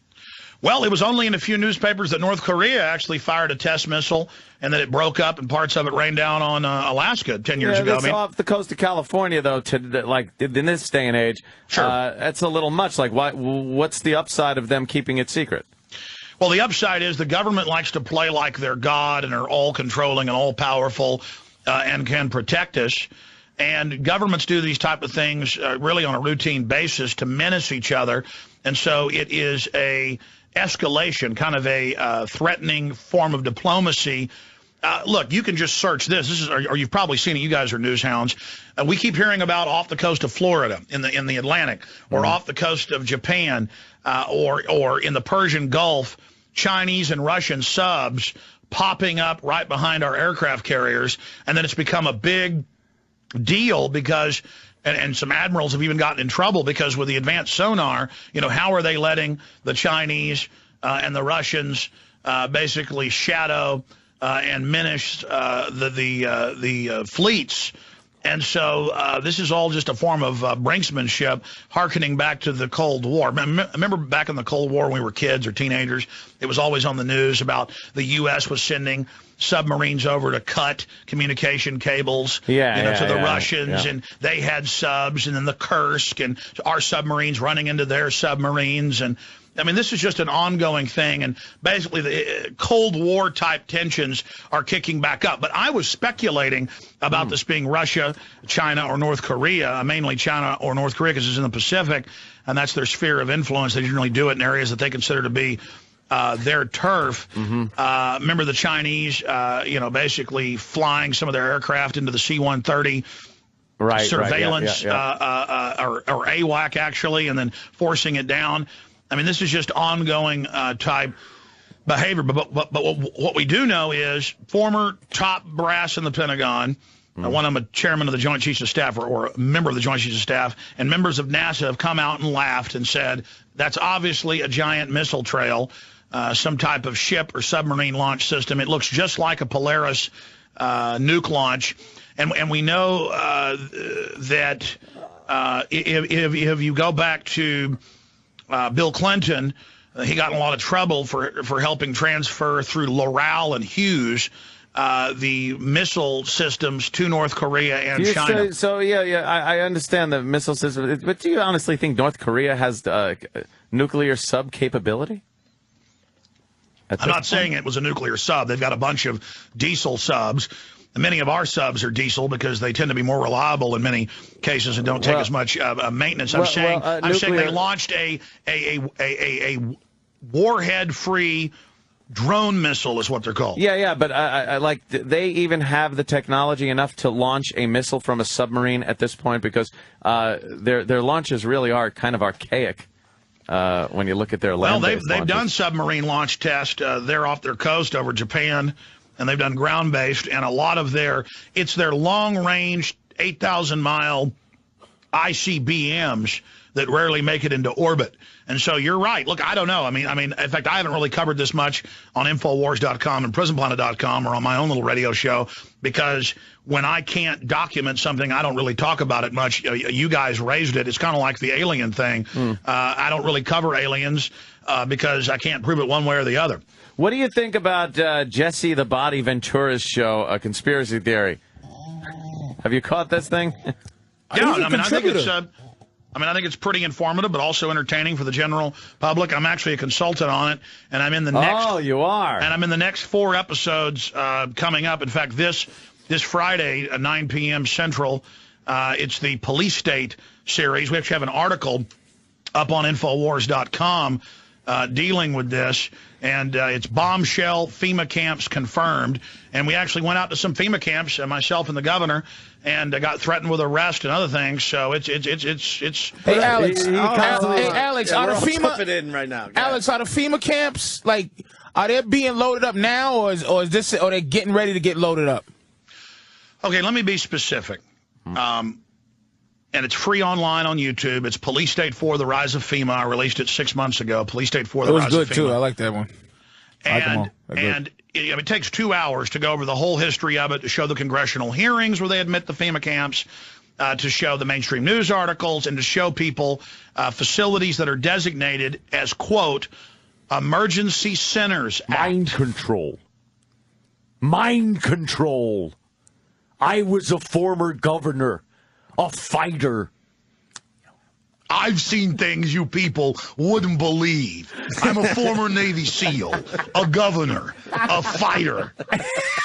Just go back and forth. You know what? See, hold on. But was that fucking Alex with a sense of humor? God damn! Alex has a sense of humor. God bless him. Alex, our problem with the Jesse Ventura Conspiracy Show is he doesn't get into any real shit. Like, we wanted him to step over the line during the Area 51 episode. When we return, Jesse Ventura goes head-to-head with Area 51 security. I'm standing here, but I'm turning around. I'm not going to be shot. What happened, Jesse? Yeah. Hey, listen. No one's going to shoot Jesse Ventura. Guys, let me just say something about Ventura. He's been on your show quite a few times. I know you guys had that controversy with him, but I've known him. We want him back, by the way. I've known him. Listen, I've known him really well. Yeah. I've known him really well for about 5 years, spent a lot of time with him. He really is for real. It isn't a tough guy act. And, you know, he's an older guy. You know, he is grumpy sometimes. I'm on my way to Plum Island. There's a dinghy following me. Yeah, but Turn around. The issue is he's real. He's a great guy. He was just, you know, tired that morning whenever you guys basically had your attack schnauzer on him. And attack schnauzer. No, you got. Unfortunately, the video doesn't do it justice. Yeah. It was about an hour of going back and forth. Jesse was being pretty obnoxious to Jimmy. Wouldn't answer questions. No, he was sitting there. He wasn't letting him finish. Oh my God, he certainly was. Hey, can you give me an idea of who may be going to a FEMA camp? Like, what do you have to be doing? Is it? Please say what I want you to say. Is it extreme? Please say what I want you to say. Let me tell you, Patrice. Is it extreme or is Patrice, the FEMA camps? The FEMA camps are real, Patrice. I'm a governor, and they wouldn't let me into the camp. Yeah, they wouldn't let me in. They won't let me into the reactor room at the nuclear reactor. What does that tell you? Perhaps that there's radioactivity in there. They don't need you going in there, Jesse. And the Plum Island one, come on, there was no boats following them. There was a boat. Oh, yes, they were. There was a boat way in the distance, sir. You're not even. Oh, that's not true. Let me tell you. There was a little Zodiac. Like let me tell you what happened with that. Let me tell you what happened with that. Yes, Al. They couldn't get anybody to even rent them a boat to go out there. Plum Island's no joke. But that's the guy's livelihood, all the people's livelihood. They're not going to risk getting in trouble going to Plum Island because it is a facility that you're not allowed on. Ventura never asked them to even get near it. They just wanted to be able to basically go over into legal waters. You're supposed to stay a mile away. And let me tell you, Plum Island's no joke. They have 36, because I was a consultant on that show. I sent them the info. 36 level 4 bioweapons labs. Let me just shift gears because this is important. Previously, they would have these things in the middle of the desert or on islands. Level 4 are things like smallpox, Ebola, anthrax, but worse, that's only level 3. When they weaponize them or soup them up, supercharge them, they're now level 4. Now, just 150 miles or so from where I sit in Galveston, Texas, hurricane-ravaged, very dangerous place to put one. They have put, at the University of Texas at Galveston, a level 4 bioweapons lab. Now, get this, in level 2 containment. Level 2 is just when you're dealing with like the regular, you know, seasonal flu or something, or a regular cold. Now, why would they do that? Well, let me break that down. All right. They've spent $6 billion in the last 9 years on what they call BioShield, and even the Washington Post, the Baltimore Sun have reported that these are factories making bioweapons and developing bioweapons, but it was sold to Congress. It was sold to Congress as defense, and now all over the country, San Antonio, Texas, I mean, the list goes on and on. They have level 4. Listen, level 4 is supposed to be 3 rows of barbed wire, minefields, machine gun nests, and be at least, I'm not joking, totally contained with a self-destruct system to burn it out, and 3 stories underground. Now, they've got level 4 behind little glass windows on the coast of Texas. Now, Lyme's disease, it's been confirmed, was leaked out of there at Plum Island. The West Nile, those are just level 3 type things. I'm telling you, this is a hardcore issue, these bioweapons, when you understand that the Rockefeller Foundation... I don't understand why they're doing this. Why would they do that then? Well, let me tell you. What's the plan? What's the end game? And if you guys want this stuff, because I didn't know you were bringing up bioweapons, I can send it to you. It's up on Infowars.com. Just type in Rockefeller Foundation developed vaccines to sterilize. And we've got all the government documents, UN, Club of Rome, Biological Diversity Assessment, where the globalists openly say Well, you guys know about Ian Fleming or whatever his name was that wrote the James Bond movies. Yeah. He was a member of OSS and then MI6. Well, notice he wrote the book Moonraker. Now, the movie Moonraker with Roger Morris, cheesy with Jaws and all the rest of it. Of course. But you've got this elitist industrialist who's going to release a bioweapon to kill everybody on Earth. Then they're going to come back to the planet and repopulate it with the super race. Now, all of that is based on real government plans, but they're not going off-world to do it. They've got giant underground bunkers that they've spent trillions of dollars on since the 1950s. Let me just throw one out that I know you heard of. Sir, wasn't every James Bond a super criminal that was trying to do something to the world? Like, that's every... No, I know, but what James I'm saying Bond is... plot. That's true, because the one before that, The Spy Who Loved Me, was trying to kill everybody so he can populate the ocean. Goldfinger wanted to make all the gold radioactive so he'd have all the gold in the world. Yeah, that's what I'm telling you is a lot of these writers, he was a member of British intelligence. They put scenarios that are being discussed or talked about into films. It's kind of like The Wizard of Oz. I had a pretty big filmmaker on my show a year ago, and I told him, The Wizard of Oz is about the gold standard and the silver standard. He thought I was joking, went out and found out it's mainstream fact. Really? And he's now made a movie, The Secret of Oz, about that's airing all over television worldwide. But the issue is, yes, a lot of things that you see in movies are basically psychological imprints or images of what's really being developed. Sisterhood of the Traveling Pants is about the Fed. The Federal Reserve. No, it's not. Listen, Opie and Anthony. It's mind control. Mind control. They're using HARP. We love Jesse, by the way. We want him back on the show. I can't stop watching his show. Yeah. We just want him to get in a little trouble. When we return, hey, have you guys seen the hey, listen, have you seen a battleship? Hey, have you seen the parody? Yeah, it is with one the of wrestlers? the funniest damn things. Hey, he's moving. I'm not taking a plane. I'm driving. It is so goddamn funny. It's that guy great. nailed him. It was really good. No, I can't. But they really do over dramatize what Jesse's going to do, and then what really happens. Jesse Ventura faces a line of M16s as he tries to get into some of the most classified locations. Are they there? Yes, Governor. All right, let's go home. I was turning around so I could get more info. They want to shoot me. The show would be huge if he got arrested there, Alex. Tell him to get arrested. He's Tell him gotta to get cross the arrested. line. Well, I will tell time. you. I will Cross tell that you with line, another Area network. 51. Yeah. I will tell you with another network, and I can't talk about it until it comes out next year, early next year. But on another, even bigger network, I was in. Well, I'm not going to get into it. I was there when people got arrested, and I escaped. I had to jump in a river. So someone did. Is that Turd? Is that one hosted by? Who's that hosted by? Gold Dust. The Ultimate Warrior. The Ultimate Warrior. Warrior says the conspiracy happens.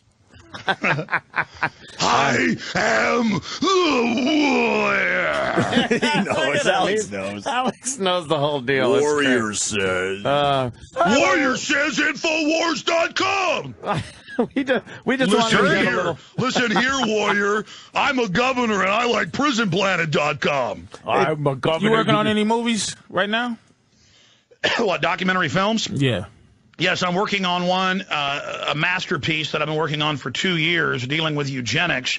And let me just throw this caveat out on a serious note, just for something that I know your listeners have heard about, because it did get some attention a month ago.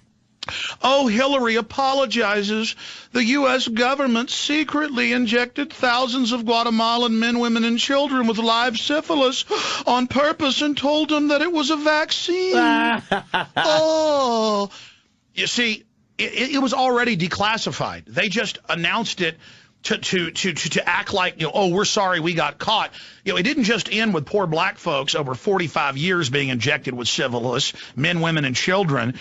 in Tuskegee. It didn't just end with 4,300 U.S. foster children radiated to death. Just a few years ago, New York Daily News reported that they were taking poor children in New York, CPS was, strapping them down in pesticide studies and killing them. Come on. Child Protective Services. Come on, they're injecting Guatemalan kids with syphilis, but they're not giving pesticides to little kids. Come on. Child Protective Services were taking children, strapping them down and spraying pesticides on them to see what would happen. No, CPS would take them and then put them in a residential system controlled by Big Pharma, and they would test pesticides on them until they died. They would also test AIDS drugs on them until they died. New York Daily News. Alex, let me squeeze in for. Let me ask you this question, and because I believe in this type of shit. Okay, as we know, but.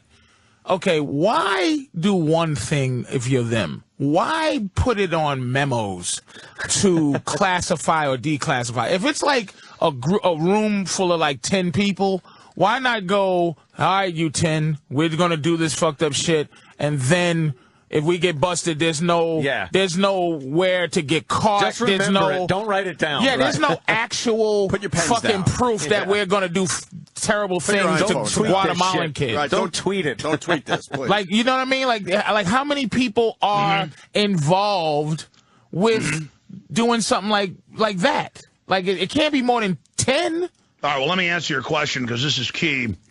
Number one, I'm going to answer the question, but first I just want to say it is public. It is admitted. People always say that, well, if 9/11 could be an inside job, we would, people would come out. People would talk. Sybil Edmonds, FBI NSA translator, broke her gag order last year. She testified before Congress secretly. She was listening to the phone calls with the CIA in command of bin Laden on 9/11. Let me go further. Fox News 3 weeks ago.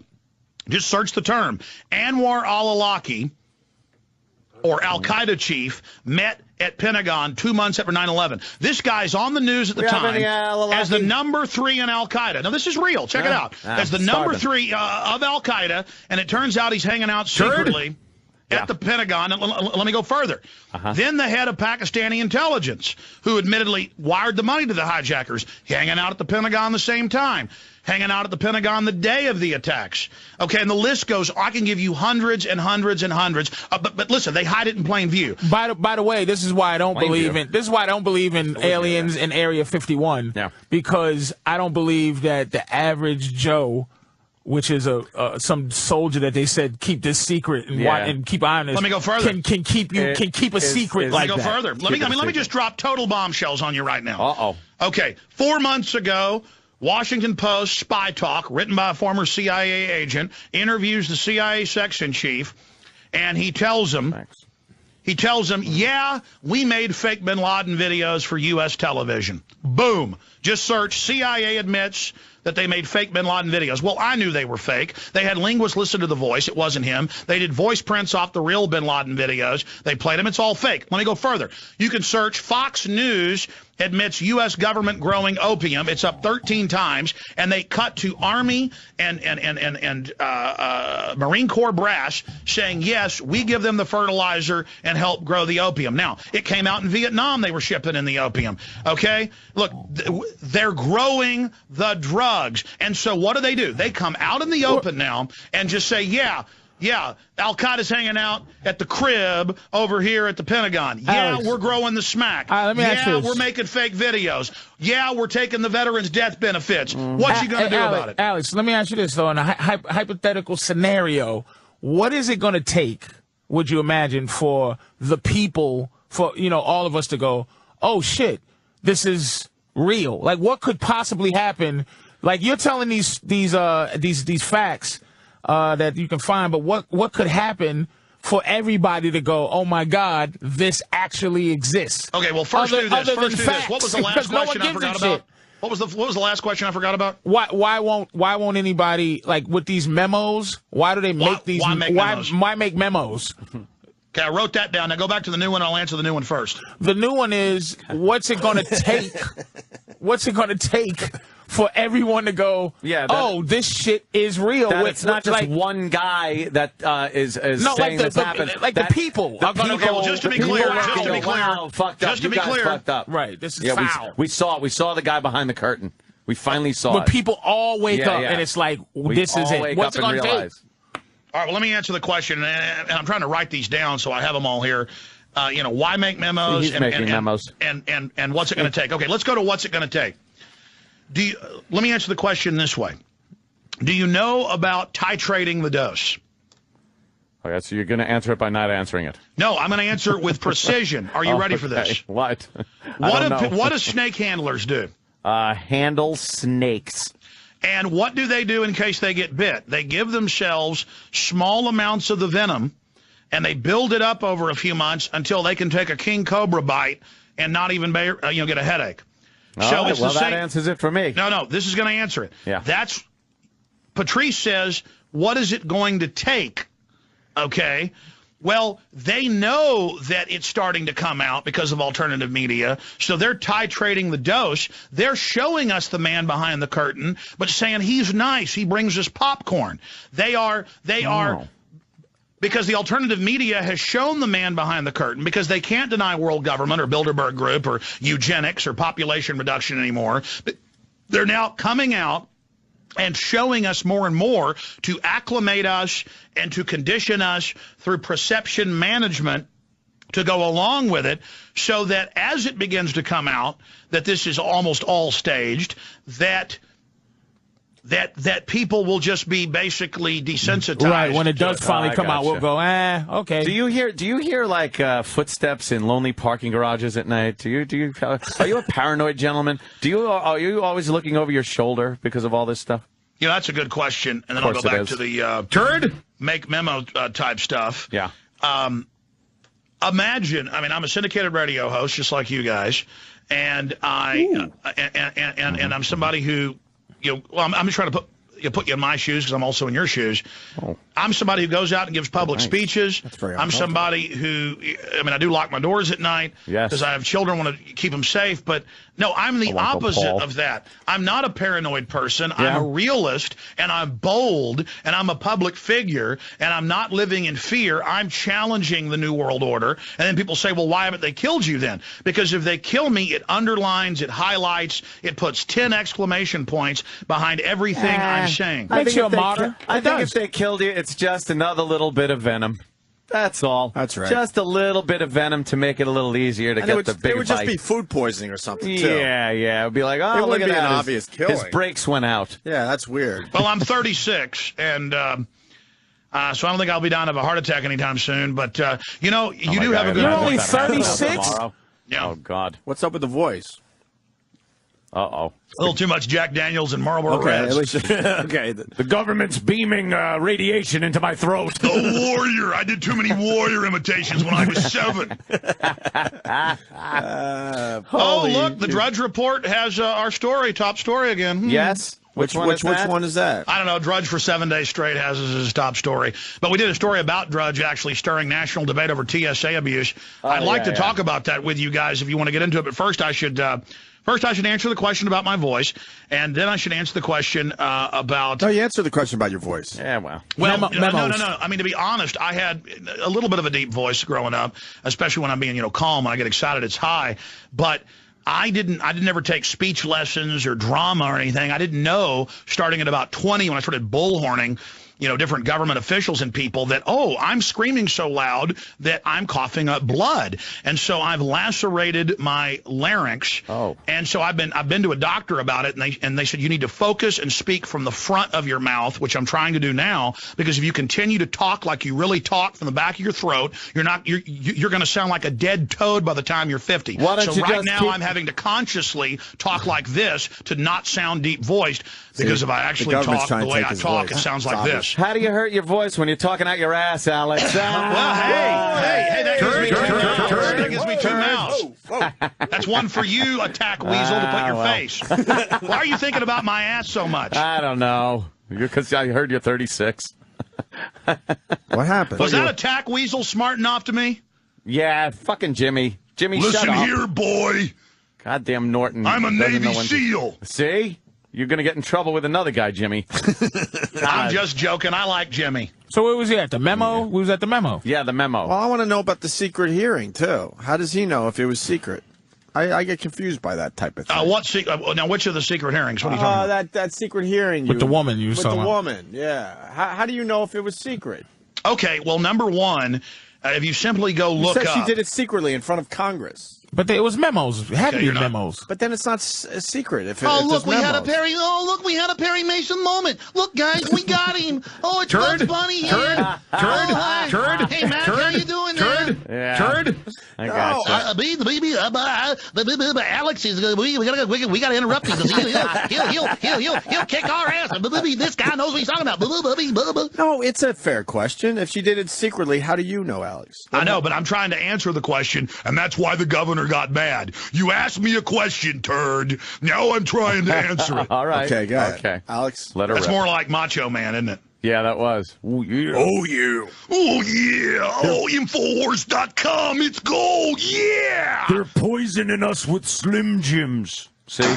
Well, actually, MSG is a neurotoxin to the brain and an excitotoxin, but it's also addictive. That's why we put it in the food so you eat more and weigh 600 pounds. Step into a Slim Jim. Wow. Hey, I like that. He knows Answer that. the question, Alex. Yeah, okay. No, that's right. I'm wrestling dodging voices. now, even though every time I try to, you interrupt. No, you're That's interrupted true. with your own wrestling voice. Okay. I'm just trying to have some fun here. All right, Norton, let's get serious. Jimmy, shut up. To let him talk. Anyways, okay, let's get serious. Okay, how do I know? Because actually, you guys are right. I can see how that sounded weird. There was a secret hearing, and she went public about it. Okay, Sybil Edmonds, along with Lieutenant Colonel Anthony Schaefer, I've interviewed all these people, and many others, the government said, we want to hear what happened on 9/11 from the NSA and FBI people. We want to hear what happened from the FBI agents, remember, who all went public and said, look, we've got gag orders on us from the closed sessions of the House 9/11 Commission. That was the first commission before the Bush's 9/11 Commission, but it happened in both. And they said, we want to hear what you have to say. And then after they would tell them what they'd seen, they'd say, you're now sworn to national security secrecy. You will be arrested if you tell anyone. So it was a way of, oh, tell me what you know. And it's like, okay, now you can go. And then the mob shoots you in the back of the head. But this is a political shoot you in the back of the head. And that's why 6 of the 10 commissioners of the 9/11 Commission have now gone public saying the official story is a lie. And there was, quote, a Pentagon cover-up, source Washington Post. Now, but how do I know about this? Sybil Edmonds, FBI translator with NSA transcripts, listening to Al-Qaeda, and she's now broken her gag order. That means she could go to jail, but she challenged them. 8 years after her gag order, last year, she went public and said, look, I was listening to these transmissions. It was mercenaries dealing drugs and weapons. It was Al-Qaeda working with the CIA, the Taliban. It was bin Laden taking orders from high-level CIA. This was insane. And that's what we get from the other whistleblowers now. She was listening to these. And then Stratus Ivy and Able Danger, run by Lieutenant Colonel Anthony Schaefer, and, the Pentagon blacked out most of his book. He was running a Pentagon hit team, because there's dark side and light side, the good guys. They knew where bin Laden was. They knew where all these guys were. They were ready to kill him repeatedly. They were always ordered to stand down by the CIA and, quote, contractors. Now, why? Now in federal court 2 months ago, it comes out that what is Blackwater doing? They're involved in guns and drugs and trafficking all over. This came out in federal court. It's now come out that Navy SEALs. What the hell is that? I don't know. That must have been on your end. Okay, that wasn't on my end. All right. Anyways, Navy. That's weird. Navy SEALs have just been arrested in the U.S. selling hand grenades. Oh my God! I've got to go get them. Not a Navy SEAL. No one gets left behind. And then what happened? Remember, Alex, I'm a Navy SEAL. What is going on? Has he answered one question? I'm confused. I don't know. I totally answered your. Hold on. I totally answered your question. I totally answered your question. Lieutenant Colonel Anthony Schaefer, on record, they blacked out his book. But I can't. Okay, Right. He testified in secret. Sybil Edmonds testified in secret. She's now broken her gag order. She's now broken it. That's how I know about the secret meeting. Oh, okay. How about the memo? All right, the memo, Alex. Where's the memo? Meaning, and the question is, why why these memos that can be traced back to classify or declassify when it's like you watch these movies and it's like say a scene in Goodfellas where we all rob a bank and then everybody gets killed. And then everybody gets killed, or like where they can just hide it instead. Well, that did happen with Kennedy. Hundreds and hundreds of people who were witnesses of the grassy knoll, the people on the trains and the train conducting tower, all went bye-bye. All got, multiple caps. Just like good old Lee Harvey Oswald, old Jack Ruby took care of him real quick. Now, yes. Now, expanding on that, let me answer that question. We were once a freer nation in certain respects. We were more unfree, but more free in other ways. Imagine the CIA is founded in 1947 out of the OSS. And I'm going to answer your question. This is how I answer it. The CIA was founded, and everybody said, you're going to let a group have billions of dollars and operate in total secrecy. Okay, they can't operate in the U.S., and everything that these national security groups, not just the CIA, but now 16 other agencies, does, it's got to be declassified every 10 years. Well, now they make it 20, or in some cases 40. They've reclassified the JFK assassination out to 2040. It was supposed to be declassified, all of it, next year. And so we have FOIA request, Freedom of Information Act, but, I sent mine off repeatedly. The FBI... Wait a minute. So in 2040, there's going to be papers that come out and kind of go, all right, this guy was up here, we had 6 agents here, we called off some of his personal protection. Yeah. We had so it's going to be some papers that's going to say, all right, here it is, everybody. Yeah, but I mean, let me explain that. This is a bureaucracy with millions of employees, okay? And there are millions of people involved in all of this, and it's basically all a psychological operation. Most people in government are good. Most people in private industry are good. I mean, they're not perfect, but they wouldn't do really horrible things. They have some morals. So they have, I've discovered from stuff that has been declassified, they shoot pregnant women up with uranium and plutonium. That's declassified. They radiate small children. They spray nerve gas on U.S. troops in Project Shad and kill them and tell their families they died of the flu. Not to test the nerve gas. They can test it on rhesus monkeys or rats that have almost the exact same, metabolic system. If something kills a rat, it's going to kill a human. Something kills a dog, it's going to kill a human. They don't need to test it. The reason they're testing chemicals, the reason they're testing chemicals and biologicals on people is to create cadres and groups of psychopaths who they know will follow orders and who they've already compromised, so they can have them then go run even bigger divisions and then give people psychological questionnaires and things and then test them and see if they will be involved in all this evil. I mean, here's an example of how they take a young special forces... What question are we answering? I'm so confused.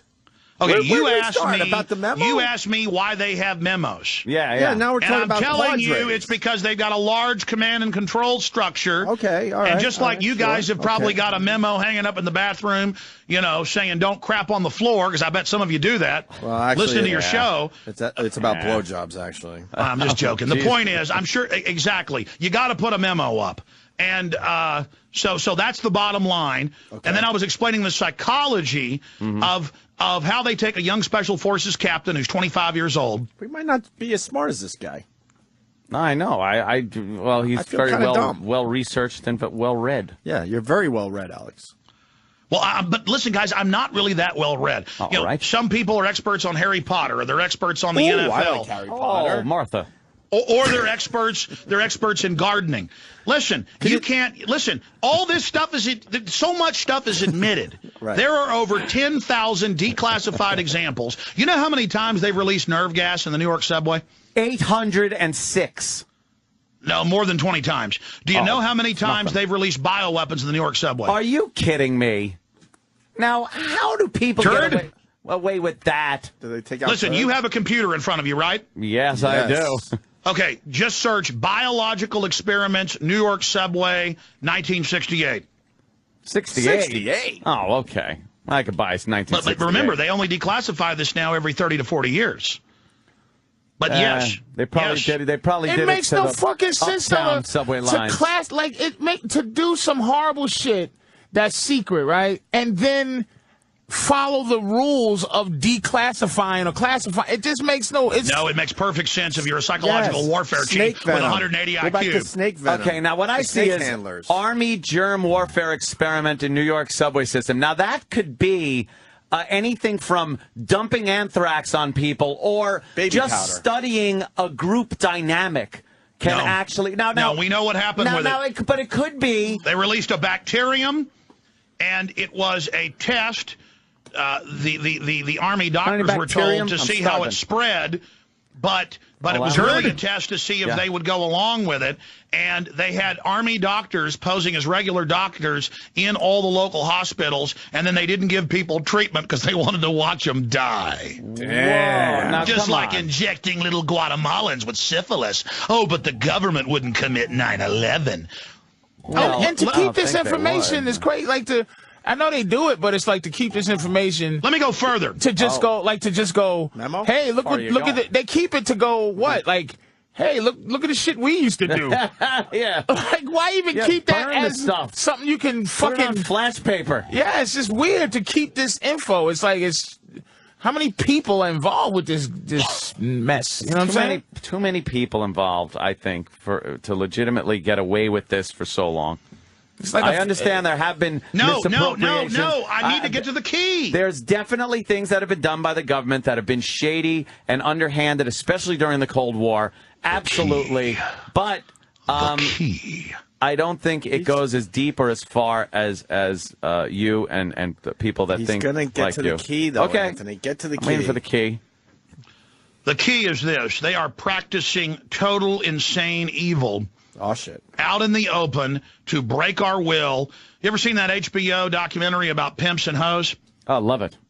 And the woman's been run over by a car or whatever, and she's in the hospital, and she's all broke up. She's going, baby, I'm gonna get back up on my feet. I'm gonna get you that money. I'm gonna do whatever I got to for you, baby. I'll do whatever it takes. And then the mother's sitting there going, what have you done to my baby? And then they turn to him and they say, well, listen, how much do you pay her? And he goes, I don't pay her nothing. She's lucky if I give her some chicken once a week. Yeah. Because it's really female psychology. So you're saying we're all just hoes. We're all bitches. We're beaten hoes.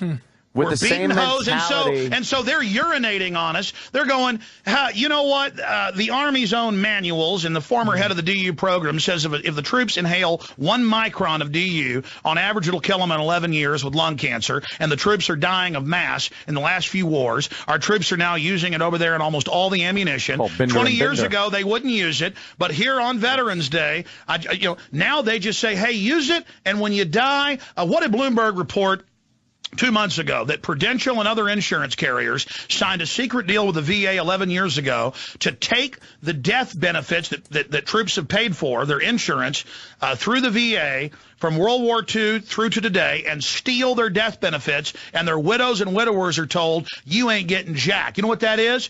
It's, baby, I'm going to get up on my feet soon for you. I just can't wait to get back to work for you now. How do they get away with taking the death benefits?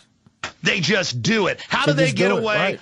How do they get away? ABC News with illegal aliens are allowed to go through TSA without being checked. How do they let illegal aliens rent aircraft without any ID? ABC News. How do they leave the borders wide open but say we've got to grope 2-year-old babies and women and squeeze their no, it's now the enhanced. It's always more. It's an act of submission. It's the cult of worshiping jackboots and worshiping tyranny. But Alex, I said this when I was on your show, man.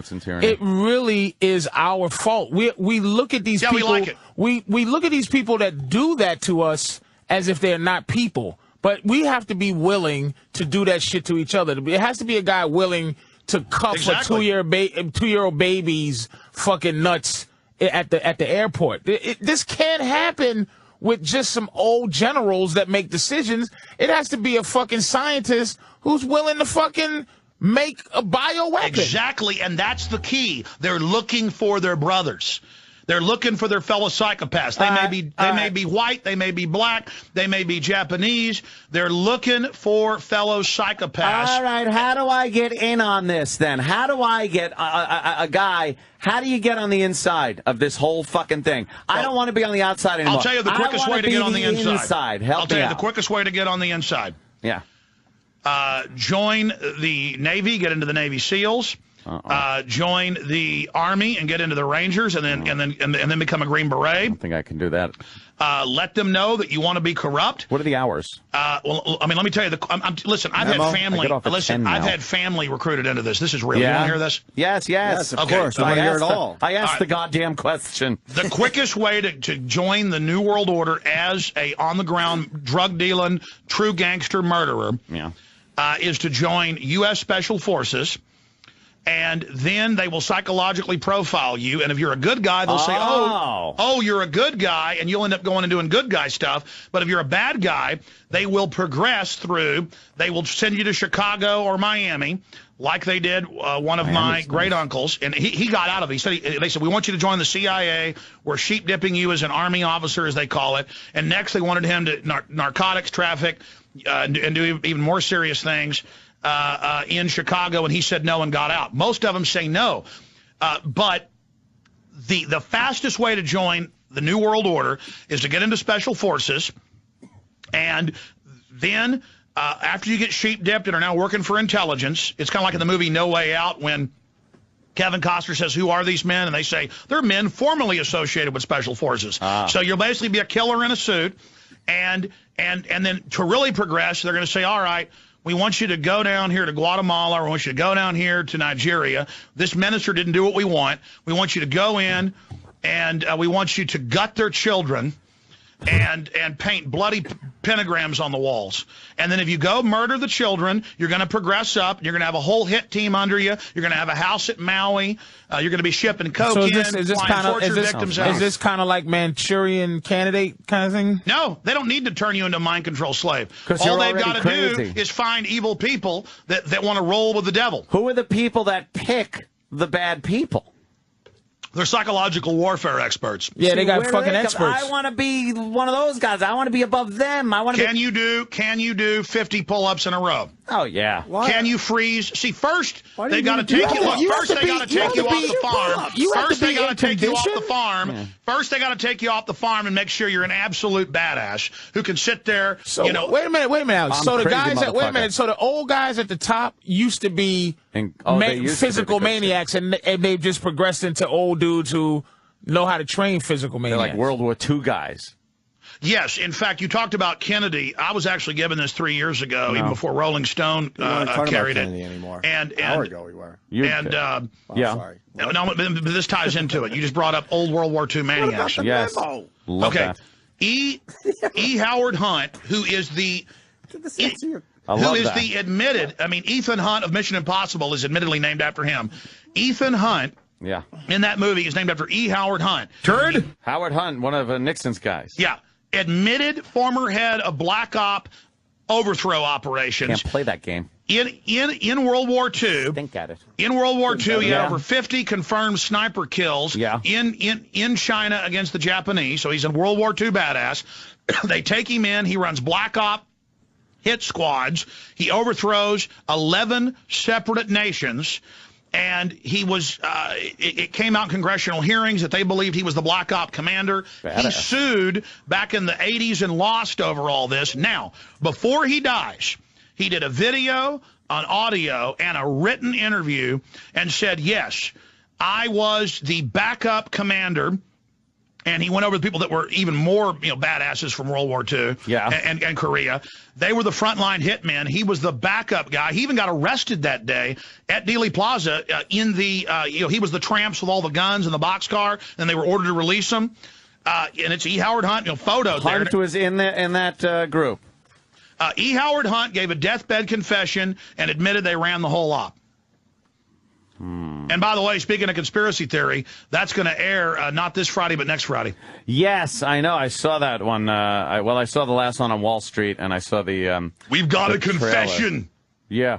Ah, I like when he walks in on all the people on Wall Street. Aha! I got you. I got you. Too much fucking info, man. It's just got to be like one thing that we all got to like, kind of got to follow. Like, it's just too much detail. Okay, here's one thing you can do right now. One fucking thing where we could all do, where you could start people off and go, look at this, and this will get you going. Give us the kindergarten of what we can do. Okay. 10 years ago, 15 years ago, I was interviewing top toxicologists, former EPA scientists, current EPA scientists, people who were concerned.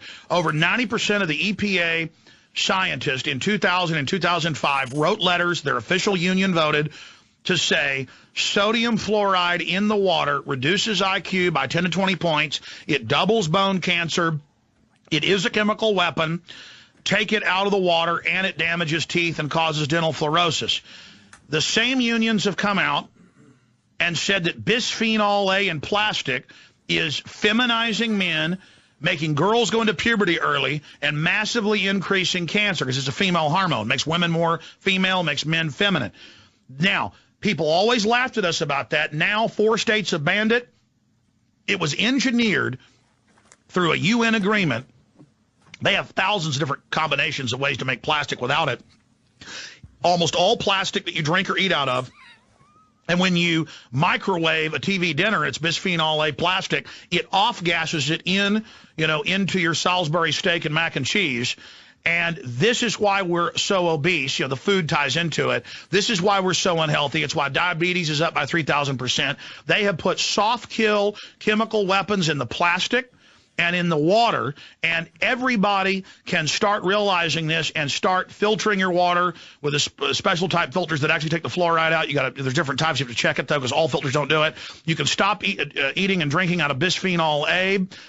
You can realize that GMO crops, in every study, just search GMO corn causes organ failure. Every major variety. It's engineered in by design. We are being soft killed right now. That's the biggest issue, and it's covered in my film, End Game, Blueprint for Global Enslavement. It is free on YouTube and Google. Just Google End Game, and it's the top link there. Please, gentlemen, please. And there's an online bibliography. WhatIsTheEndGame.com. WhatIsTheEndGame.com, and everything I say in the film is documented on that website. Gentlemen?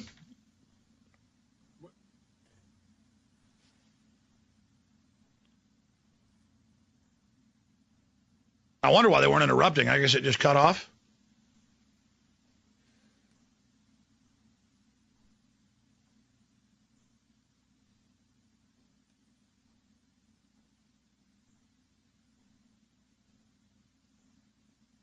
Are you guys there?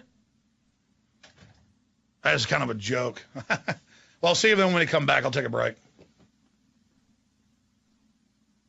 Turd?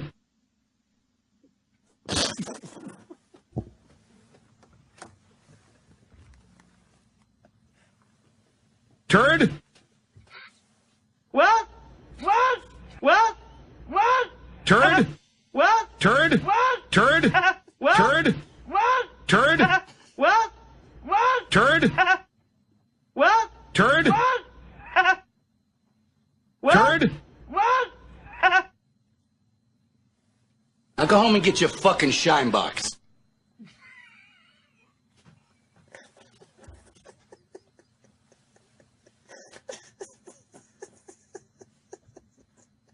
Turd?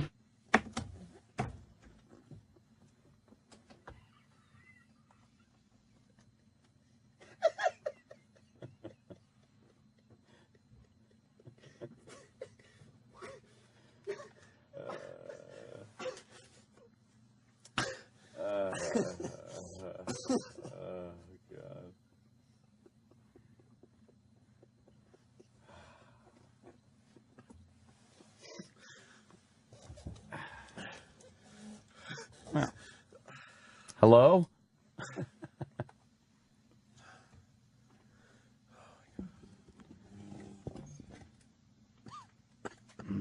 Yeah, that's great.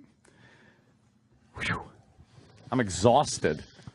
That was so funny. But what about the memo? Gentlemen?